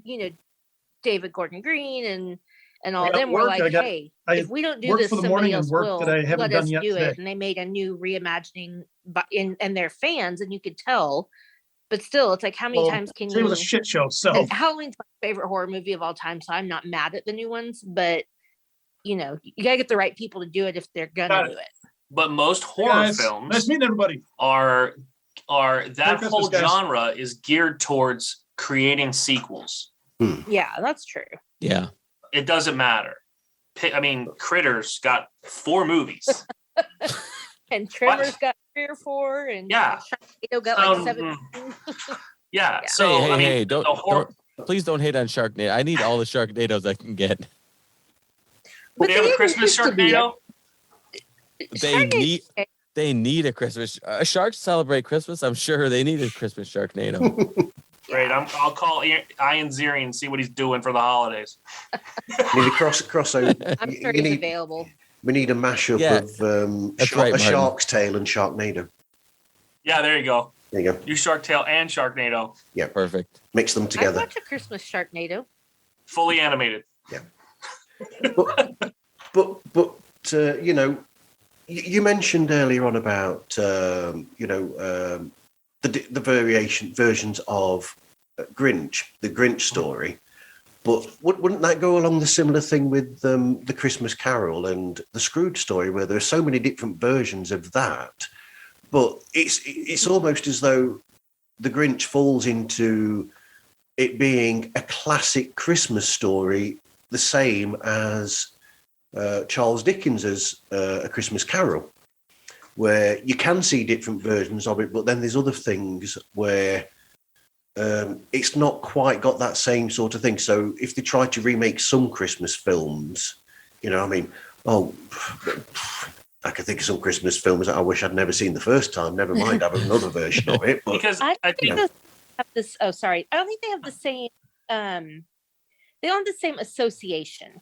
You don't look at the original Christmas Carol movie and associate it with a particular actor as much as you do certain other holiday movies, where it's like you can't remake that. I only want to hear Boris Karloff's voice if I'm watching the.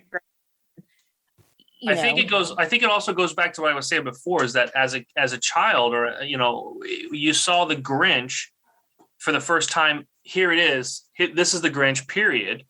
There was no other spin-offs. There was no any other people playing the Grinch in a holiday special or anything like that.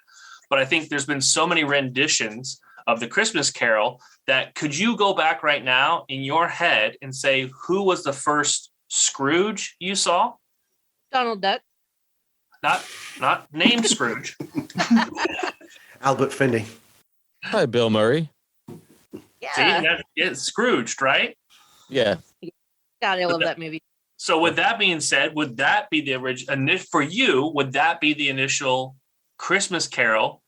That would be and that's my point. To me, like I said, I think like an hour or so ago, to me, A Christmas Carol starts at the Muppets. And then I don't care beyond the Muppets. Hey, dude, Well, I'm a huge Muppet fan. But the other thing is like, I think with Charles Dickens being the source material here, I think Dr. Seuss being the source material for the Grinch, I think you can have multiple iterations, many iterations. Now, I don't have to put any time or effort into viewing them because the animated version, the original version, I think is perfect. And then the Jim Carrey live action version is perfect. But if you're going to continue to sort of reimagine the source material, if it catches my interest, I'll watch just like any Christmas Carol. Like if there's a good version of it, or a unique take, or something you want to refocus the story around, I'll watch. Which is why Scrooged was genius. Right. Yeah. Because you made it relevant to people who were in a different time than looking back at.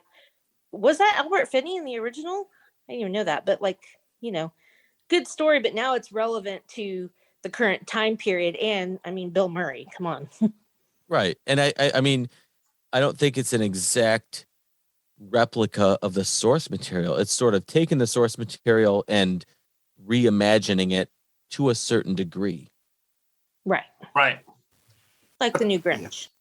Or not the new one, the Jim Carrey one. Now, what I had in my mind a few minutes ago, a Christmas movie I don't think they can touch, and please, I hope they don't, is A Christmas Story. How can you retell that?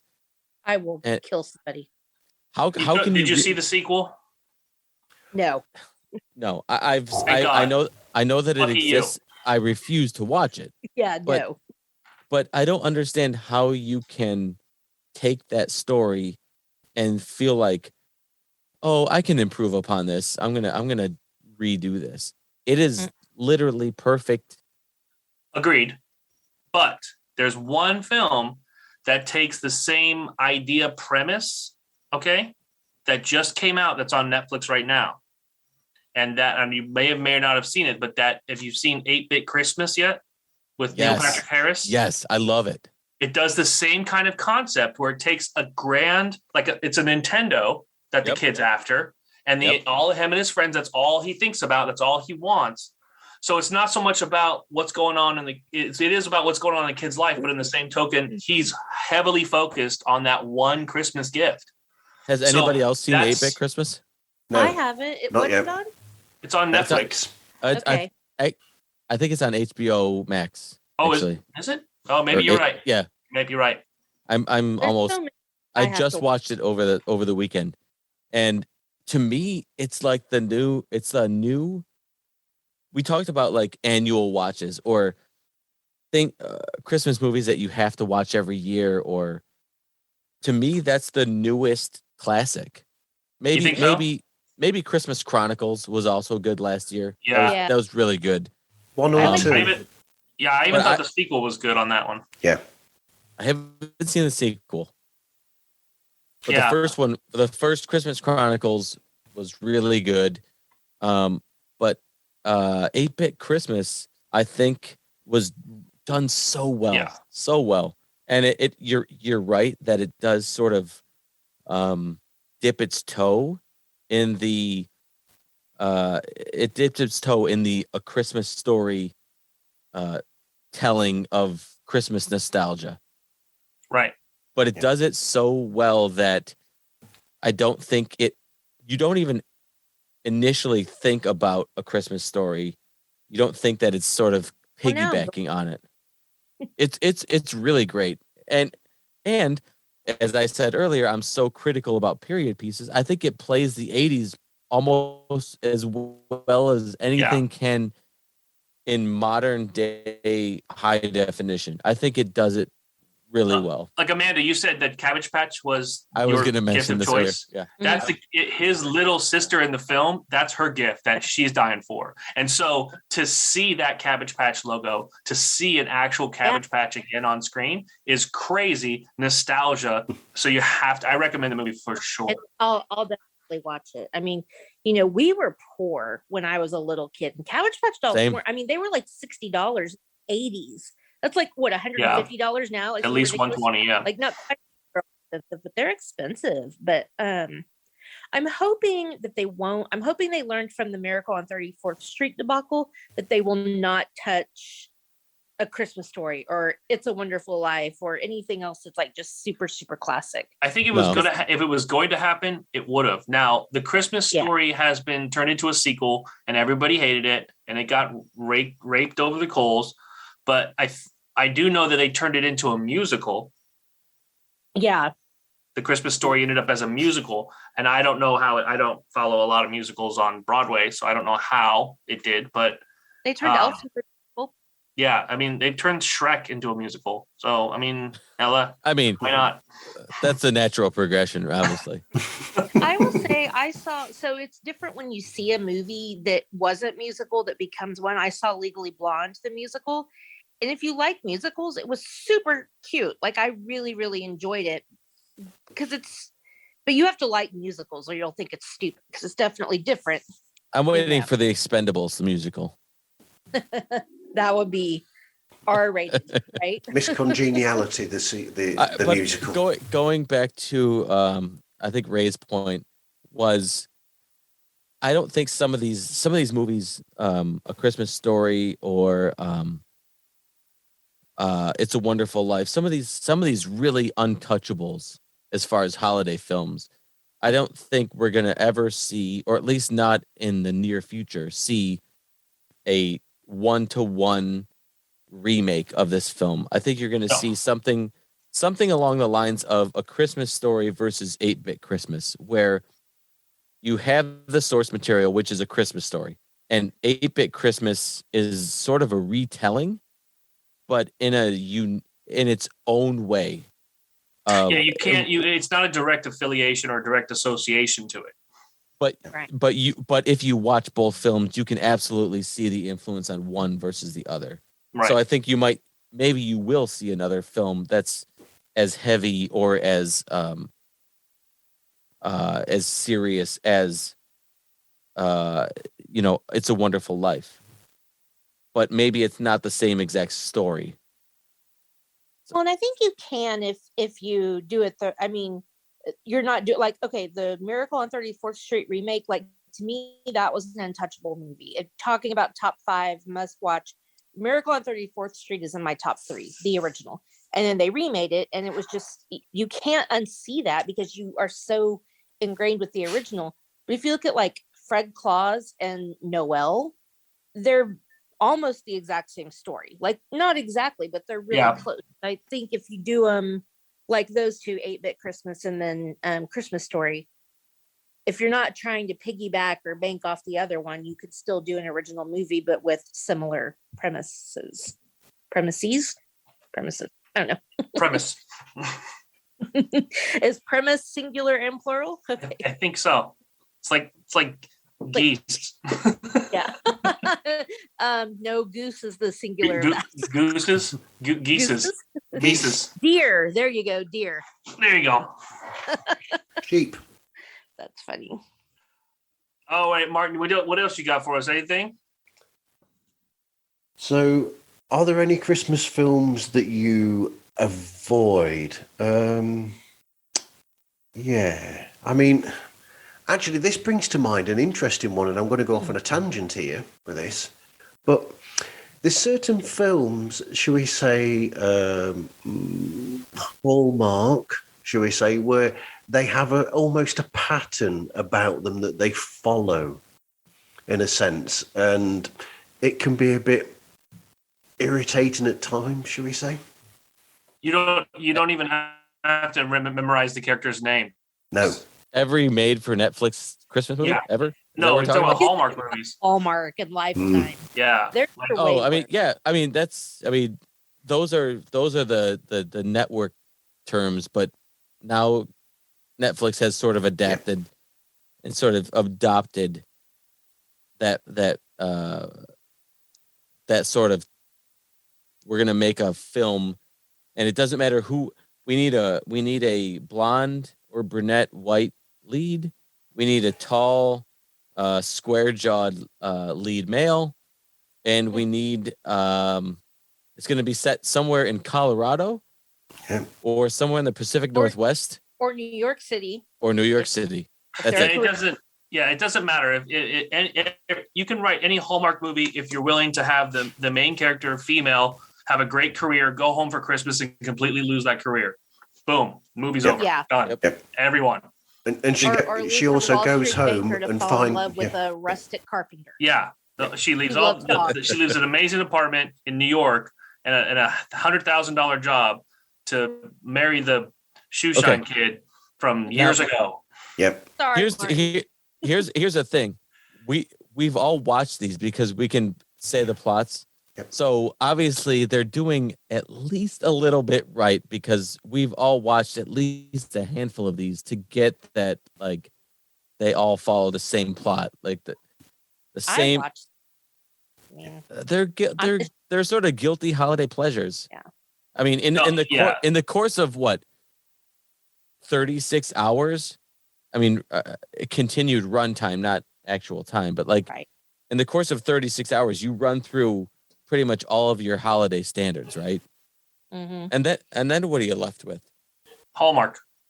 Well, Yeah. and so many of them are exact replicas of other movies. Like there's one particular one that I watch every year since they came out with it. It has Lacey Chabert and it's called A Family for Christmas. Okay, you run that right next to the movie The Family Man with Nicolas Cage. It's the exact same movie, but With snow? they swap the leads. Yeah, they just But male versus I female. love Yeah. The Family.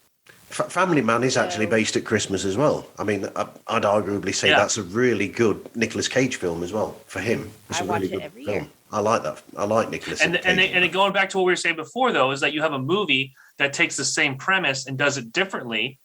And because The Family Man is that same It's a Wonderful Life type premise. Life. Yeah. You know, what would happen if you didn't exist? Okay. Right. You know, your wife has a better life or whatever, you know? I mean, And It's a Wonderful Life is essentially the Twilight Zone meets Christmas, right?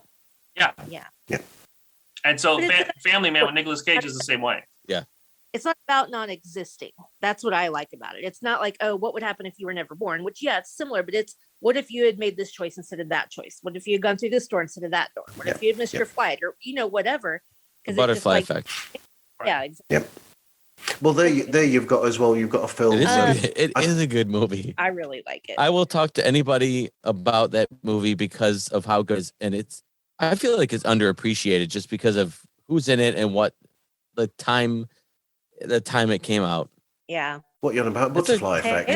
Great film. In that movie. Yeah, I missed what you were talking about. Was So that Martin, about what do you Butterfly avoid? Effect? We all took over. Have you ever seen the Butterfly Effect, Martin? I love that film. That's one of our favorite films. God. It's a fantastic film. It is a fantastic film. It is his best film role. It's the best thing that he's actually acted in my opinion. Who is that? Ashton Kutcher. Ashton Kutcher. Yeah. Oh, without a doubt. Absolutely. It's his best film. It's I an saw it incredible while I was film. pregnant and I walked out because it was too traumatizing for me. It's a really good movie, but it was way too upsetting. Yeah. I walked out of a viewing of Raging Bull because it was too traumatizing. There's a scene where Jake LaMotta is in this room and he goes nuts and he sort of like starts bashing his head against the wall and sort of like self-abusing himself. And I was like, I can't do this. This is too much. It's too much for me. But that's really the sign of a good filmmaker. Oh, yeah, for sure. What were you asking me there, Rob? No, just well, I'm going to go off of what Amanda said. Is Martin, what is one of the Christmas holiday things that you avoid every year? Since we clearly are ready to delete the Hallmark Channel, what's something that you I like the Hallmark Channel. I'll admit it. No, I'm never deleting it. I'll turn it around, but something that people have told me to avoid and I've never seen, and I actually might watch for the first time this year, is the Star Wars Christmas special. Oh my God. Don't bother. Just to see how bad it really is. It's too, dude. We tried. Ray, just let him do it. Let him do it, Ray. Just let him do it. Hey, Rob 2.0. Let him do his thing. Yeah, just do it. Rob. Has he left the show? Oh God. This is a copy, Right. one of the only in existence, of the film in its entirety. And it's garbage. Yeah, Sorry. because more copies of that were put in a landfill than the E.T. Atari game. I have that too. But my point is What are you collecting over there? What's going? This place is chaos over here. What's it called? Star Wars Christmas? It's a Star Wars holiday special. Came out in the 80s. There is literally 20 minutes of the special. I'm spitting on my screen. Of the special of Chewbacca and his family talking like Wookiees. Oh my fucking God. With no closed caption. Just all 20 minutes. Yeah, I don't even know what they're saying. Don't bury the lead, Ray. That's some of the best part of the movie, though. That's some of the best part. There's one scene where the Wookiee grandfather puts on a VR headset and has virtual sex. I'm like, what are we watching? What am I doing? It's 2 hours. I got through 30 minutes last year. I'll get through 30 minutes this year, 30 minutes next year, 30 minutes after that. So in 2025, I'll have my review ready. Hard pass. Martin, you let us know. It's all you, Martin. Yep. They predated Demolition Man then, where they had sex with VR. Yeah, they did. Oh, yeah. It's Yep. creepy. It was creepy in But Demolition Man. That's so funny you bring that up. Wait, I know there is. There has to be, but I can't think of one. I mean, I love Christmas, but There's nothing you avoid. there has to be one. I just can't think of one. I mean, people Y'all don't. start naming some shit ones. People don't believe me that I I enjoy mean, Santa Claus conquers the Martian. But I think Ray and Martin went to the bottom of the barrel. Yeah, I mean, Even the Masters of the Universe holiday special is better than that. Yeah, seriously. Oh, It's so atrocious. I couldn't. 30 minutes. That's it. Again, when Chewbacca and his son are for 20 minutes, I'm like, what am I doing? How could you listen to that for 20 minutes? Like, wouldn't your brain just go numb? No, it felt like forever, and I thought I was missing something. I literally had to stop it and go, "Oh, the captions are broken. Let me fix my shit." I go full Mystery Science Theater 3000. That's a big thing. Is that making stuff up. Since our YouTube channel, for me and my brother, we got a whole studio setting up for it, and the idea was to do a segment at Christmas time, just like what you're saying with that film, since we have it. But I even told him, I'm like, I can't do 2 hours of that. It's exhausting. you just spent you'll just spend 2 hours saying that shit. Just record it once and then replay it every year. It's the Rayhart Rundown Christmas special. Yeah, it's every year we do. I mean, right now every episode we put out, we do like holiday stuff geared toward the way up till Christmas, and we have we're playing. I don't know if you guys are doing this, but we're playing Whamageddon with other podcasts. Have you heard about this yet? Whamageddon is the song "Last Christmas" by Wham. Yep. Mm-hmm. Absolutely. So it's started December 1st, and you have to try to avoid not hearing that song until Christmas Eve. Does it only have to be the Wham version or any version? Only the Wham version. Any version that Last Christmas you can hear. But if you get hit, so I put on our Instagram the rules. If you go to our Rayhart Rundown on Instagram, you'll see the rules for Whamageddon. And when people get hit, they put the date and time that they died. I work in a doctor's office and we're playing Christmas music all day, every day. So I know. Oh, you're dead. You're so screwed. You're dead. You're so screwed. So yeah, we're playing Whamageddon, but because a lot of our Rayhart Rundown fans are trying to avoid Christmas music altogether, at the end of every episode, we have from now until Christmas, we have one artist do a song or a Christmas song that's not a big artist, like nobody famous by any stretch of the imagination, but somebody who's got stuff on Spotify and iTunes and things like that. So we'll have them do a Christmas song, so at least they get some kind of Christmas musical injection without having to get whammed. I do not avoid Christmas music. You need Nick to do a Christmas song now on avoid your it so show, they don't hear Joe. him. No, Martin, No. don't put that into the universe. Oh God, Please. I've put that in his head now. Oh, No, I've done. no. Luckily, neither Rob nor Nick are here, so that will die with me. I'll never tell Nick. I will never tell Nick about until this episode comes out. Yeah. Nice. Martin, I recommend if you don't already watch them, and I don't even know if you guys do, but I don't know as much over there.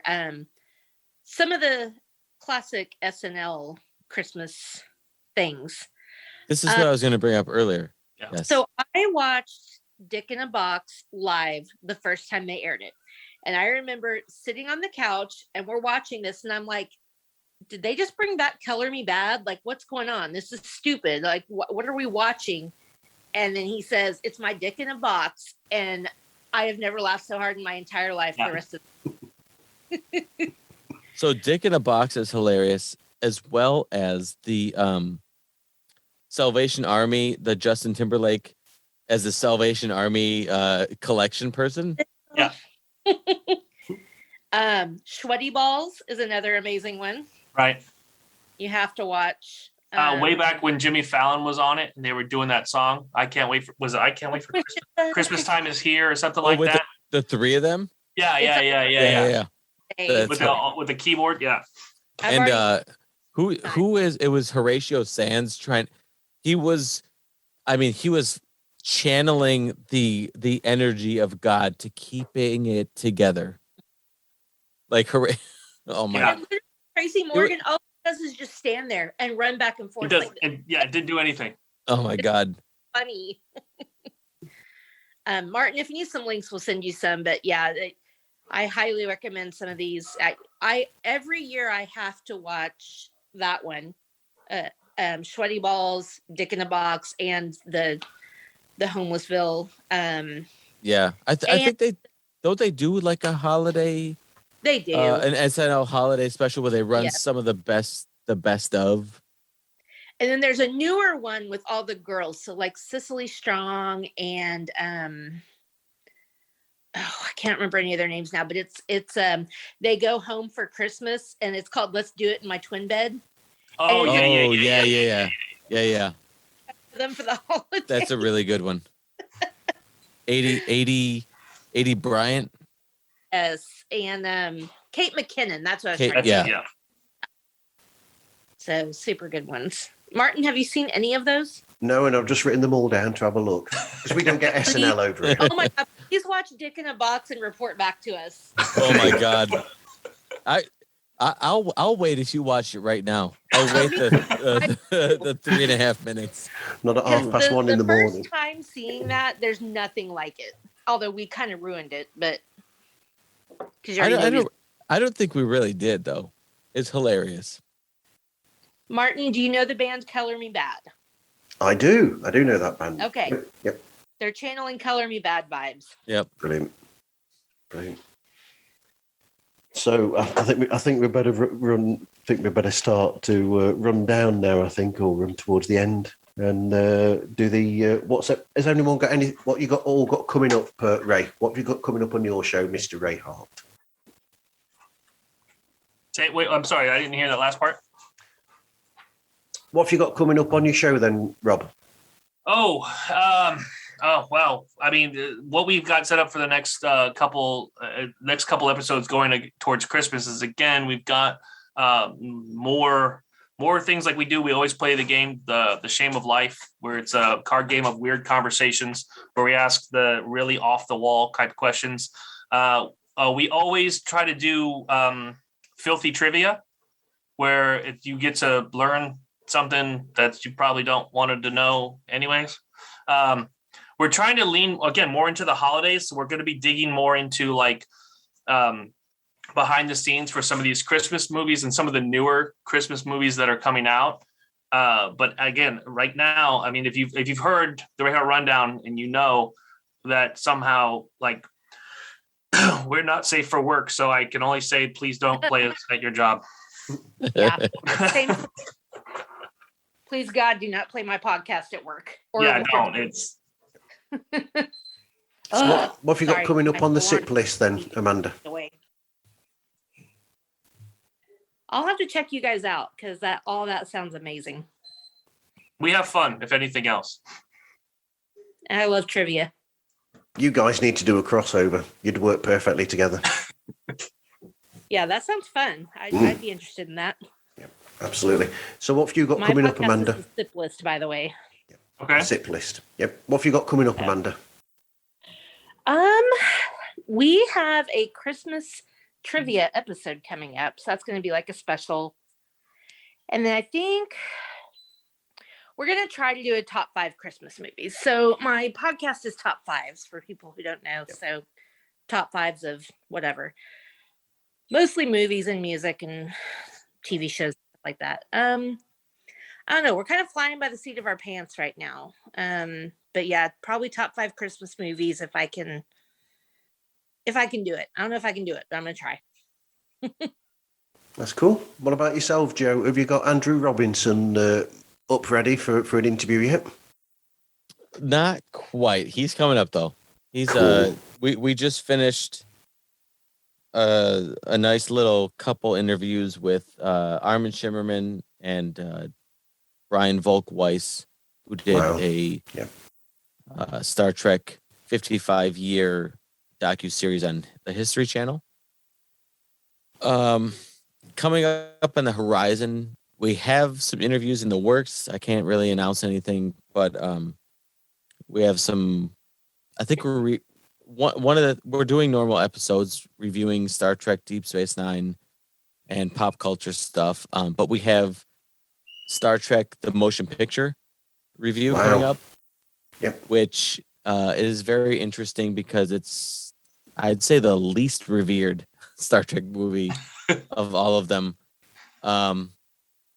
So that we have that coming up in a couple weeks, and over the holidays we're just trying to piece together. We have a couple regular episodes and a couple of film reviews. I think we're doing Star Trek 1 and 2. But those are on the horizon. And no, Andrew Robinson is a he's a get. He's a get for me. Mm.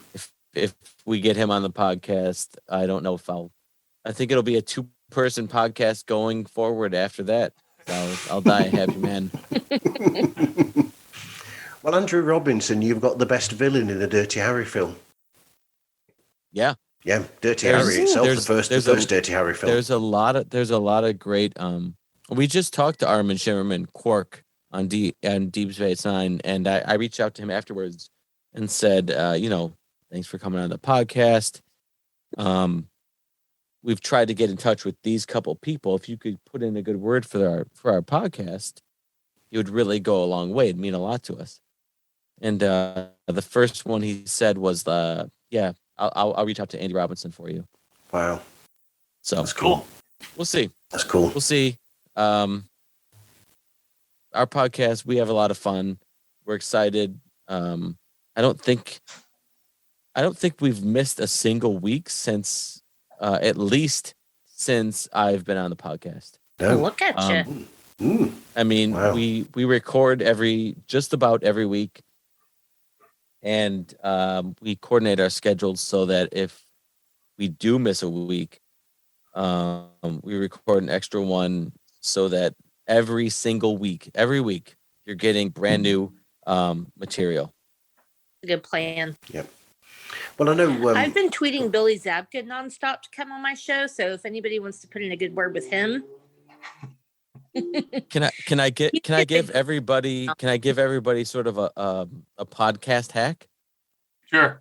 Go on. If you can do it for 1 month, you can get a free trial of IMDb Pro.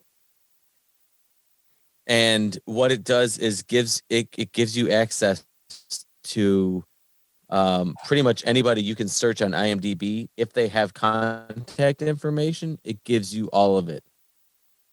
So within 1 month, you could do all of your research and write down anything, copy it, do whatever you want. But it gives you contact information for almost anybody you would ever want to have. And the worst case scenario is you send an email and they don't respond, which has happened to me. Or you text me.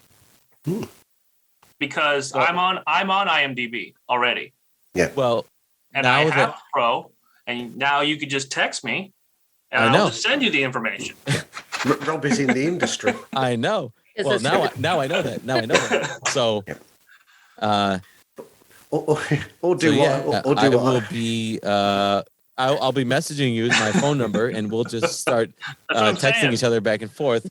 But it was. That's how I got Armin Shimmerman and a couple other people who I've gotten verbal agreements to. It's if you can do it within one. I mean, you get a free month. So okay. You could, if you really fucking bear down and do it, it's there. And once you get a couple of hits, the email to everybody else is like, hey, we've had A, B, and C on. Would you like to come on our podcast? It gives you a bit of credibility. Yeah. But but I mean, the first one, I thought it was hilarious. Thought it was hilarious with their show. We're keeping up with Cardassians. I'll give away this story, Joe. Yeah. Yeah. So, go ahead. So what happened was for the first interview that they had, or first interviewee that they had from the show, I started an Instagram chat between their show's Instagram page and some people from Deep Space Nine who were actors, and I just put, these guys do the only podcast online that's solely about Deep Space Nine, and basically just left it there. And from that came the interview that they had with one of the stars of the show, Nana Vista, who appeared on their show, because I just suddenly, out of the blue, started this chat. And Rob, who controls the Instagram page, I think he was in shock for so long that it just worked. Yeah. But sometimes you've got to do that, if you want that reach out. You just reach out and go there. And during this period, my friends on their podcast, they got Dee Wallace on their show just by reaching out to her on Instagram. Yeah. And her assistant replied and said, yeah, she'd love to come on. And they're like a small podcast, it's like mine or whatever. I was like, good for you. Yeah. I mean, all it takes is one or two catches, somebody at the right time, or they don't have anything going on, or they'd like to just say something about a project that they've got going on.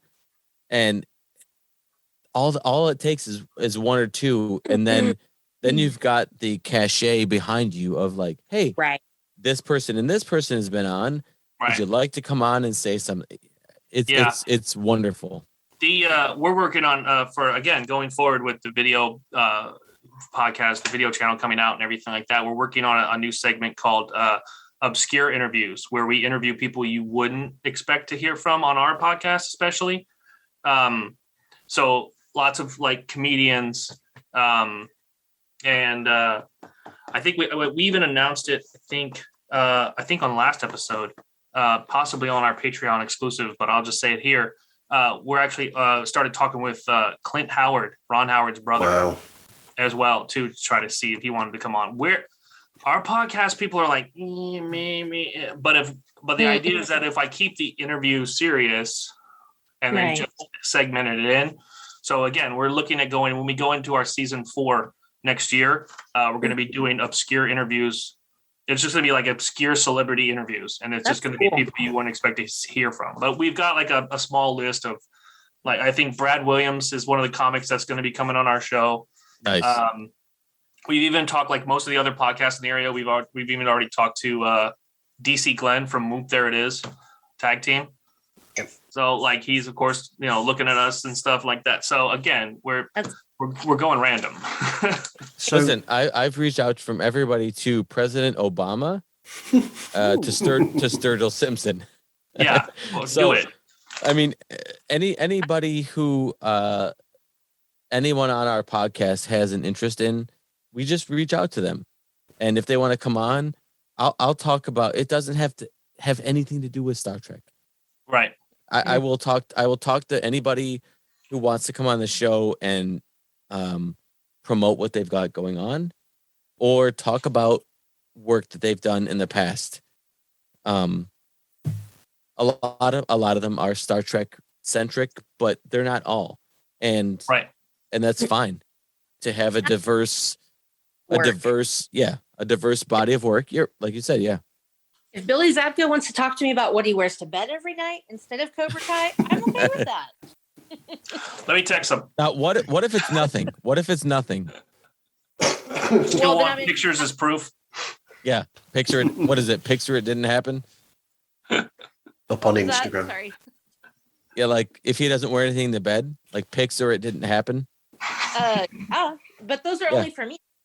Right. And I don't need pics if I get to experience it, right?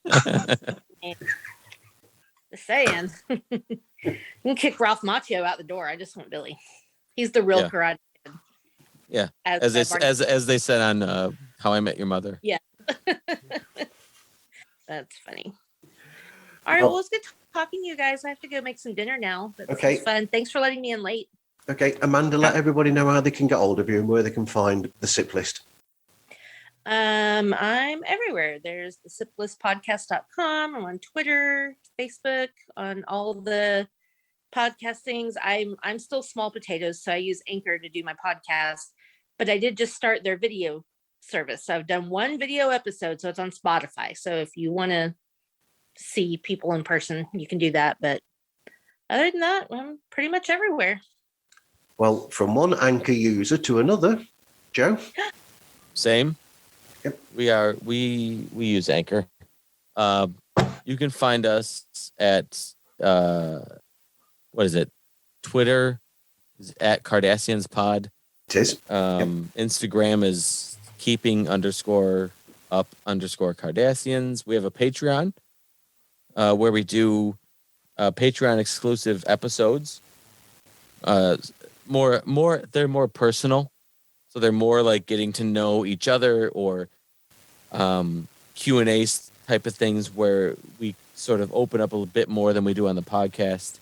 So that's at patreon.com/keeping up with the Cardassians.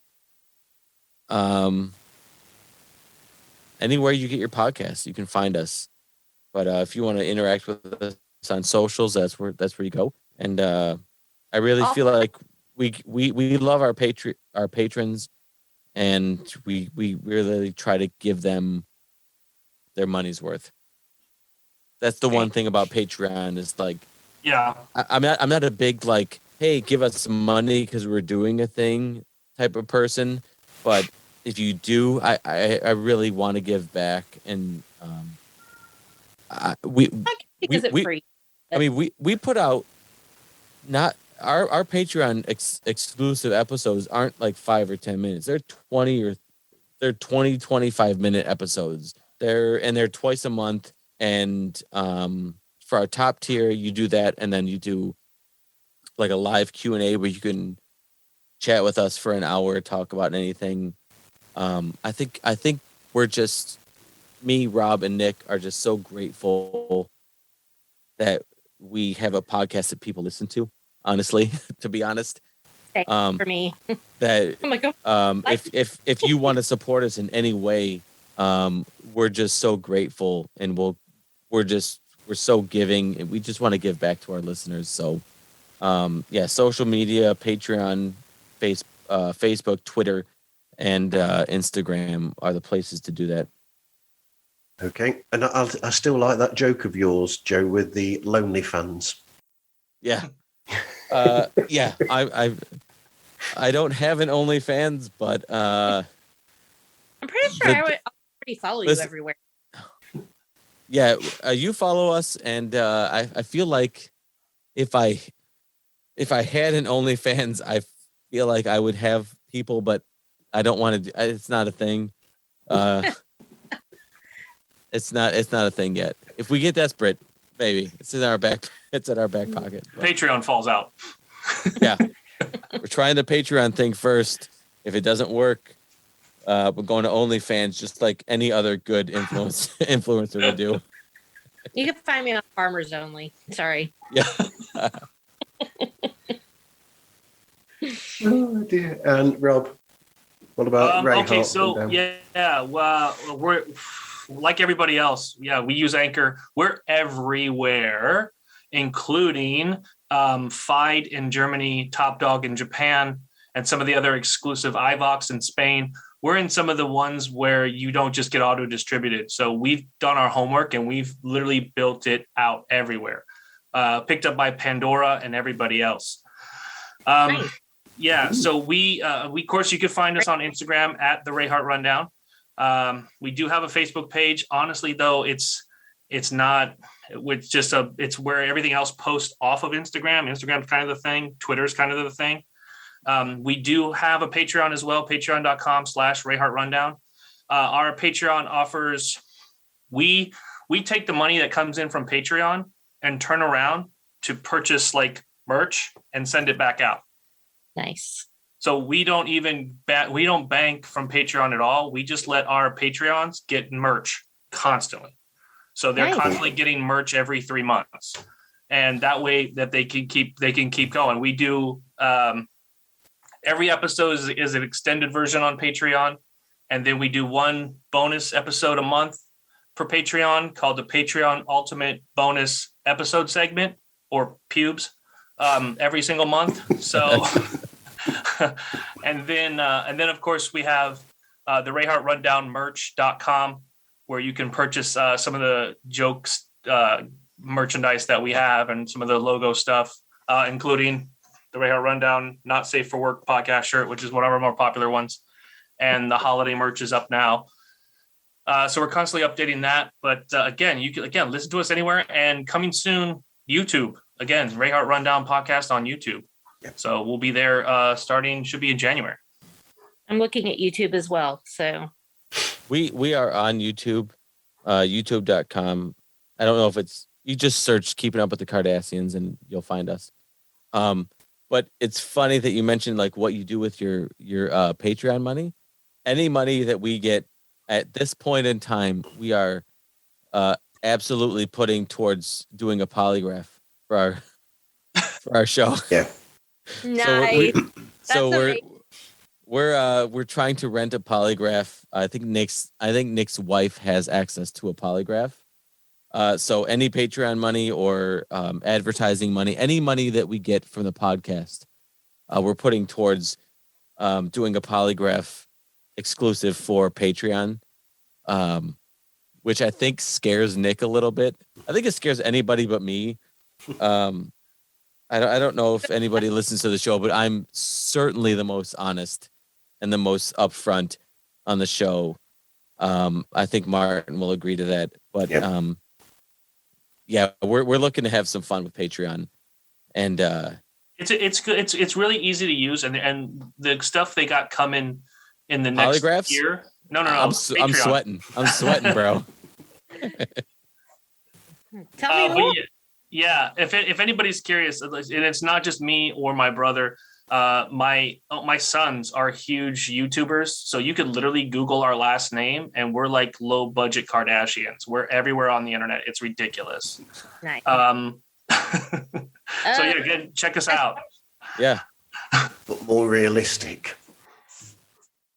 All right. Nice talking to you guys. Martin, nice talking to you Yeah. again. Thank you very much. Thank you, Mandy. Thank you, Amanda. nice to see everybody. Don't call me that. No, that's why I suddenly It's changed okay. it. You're allowed to. Thank you very much, Amanda. So you can get hold of call me them. Thank you.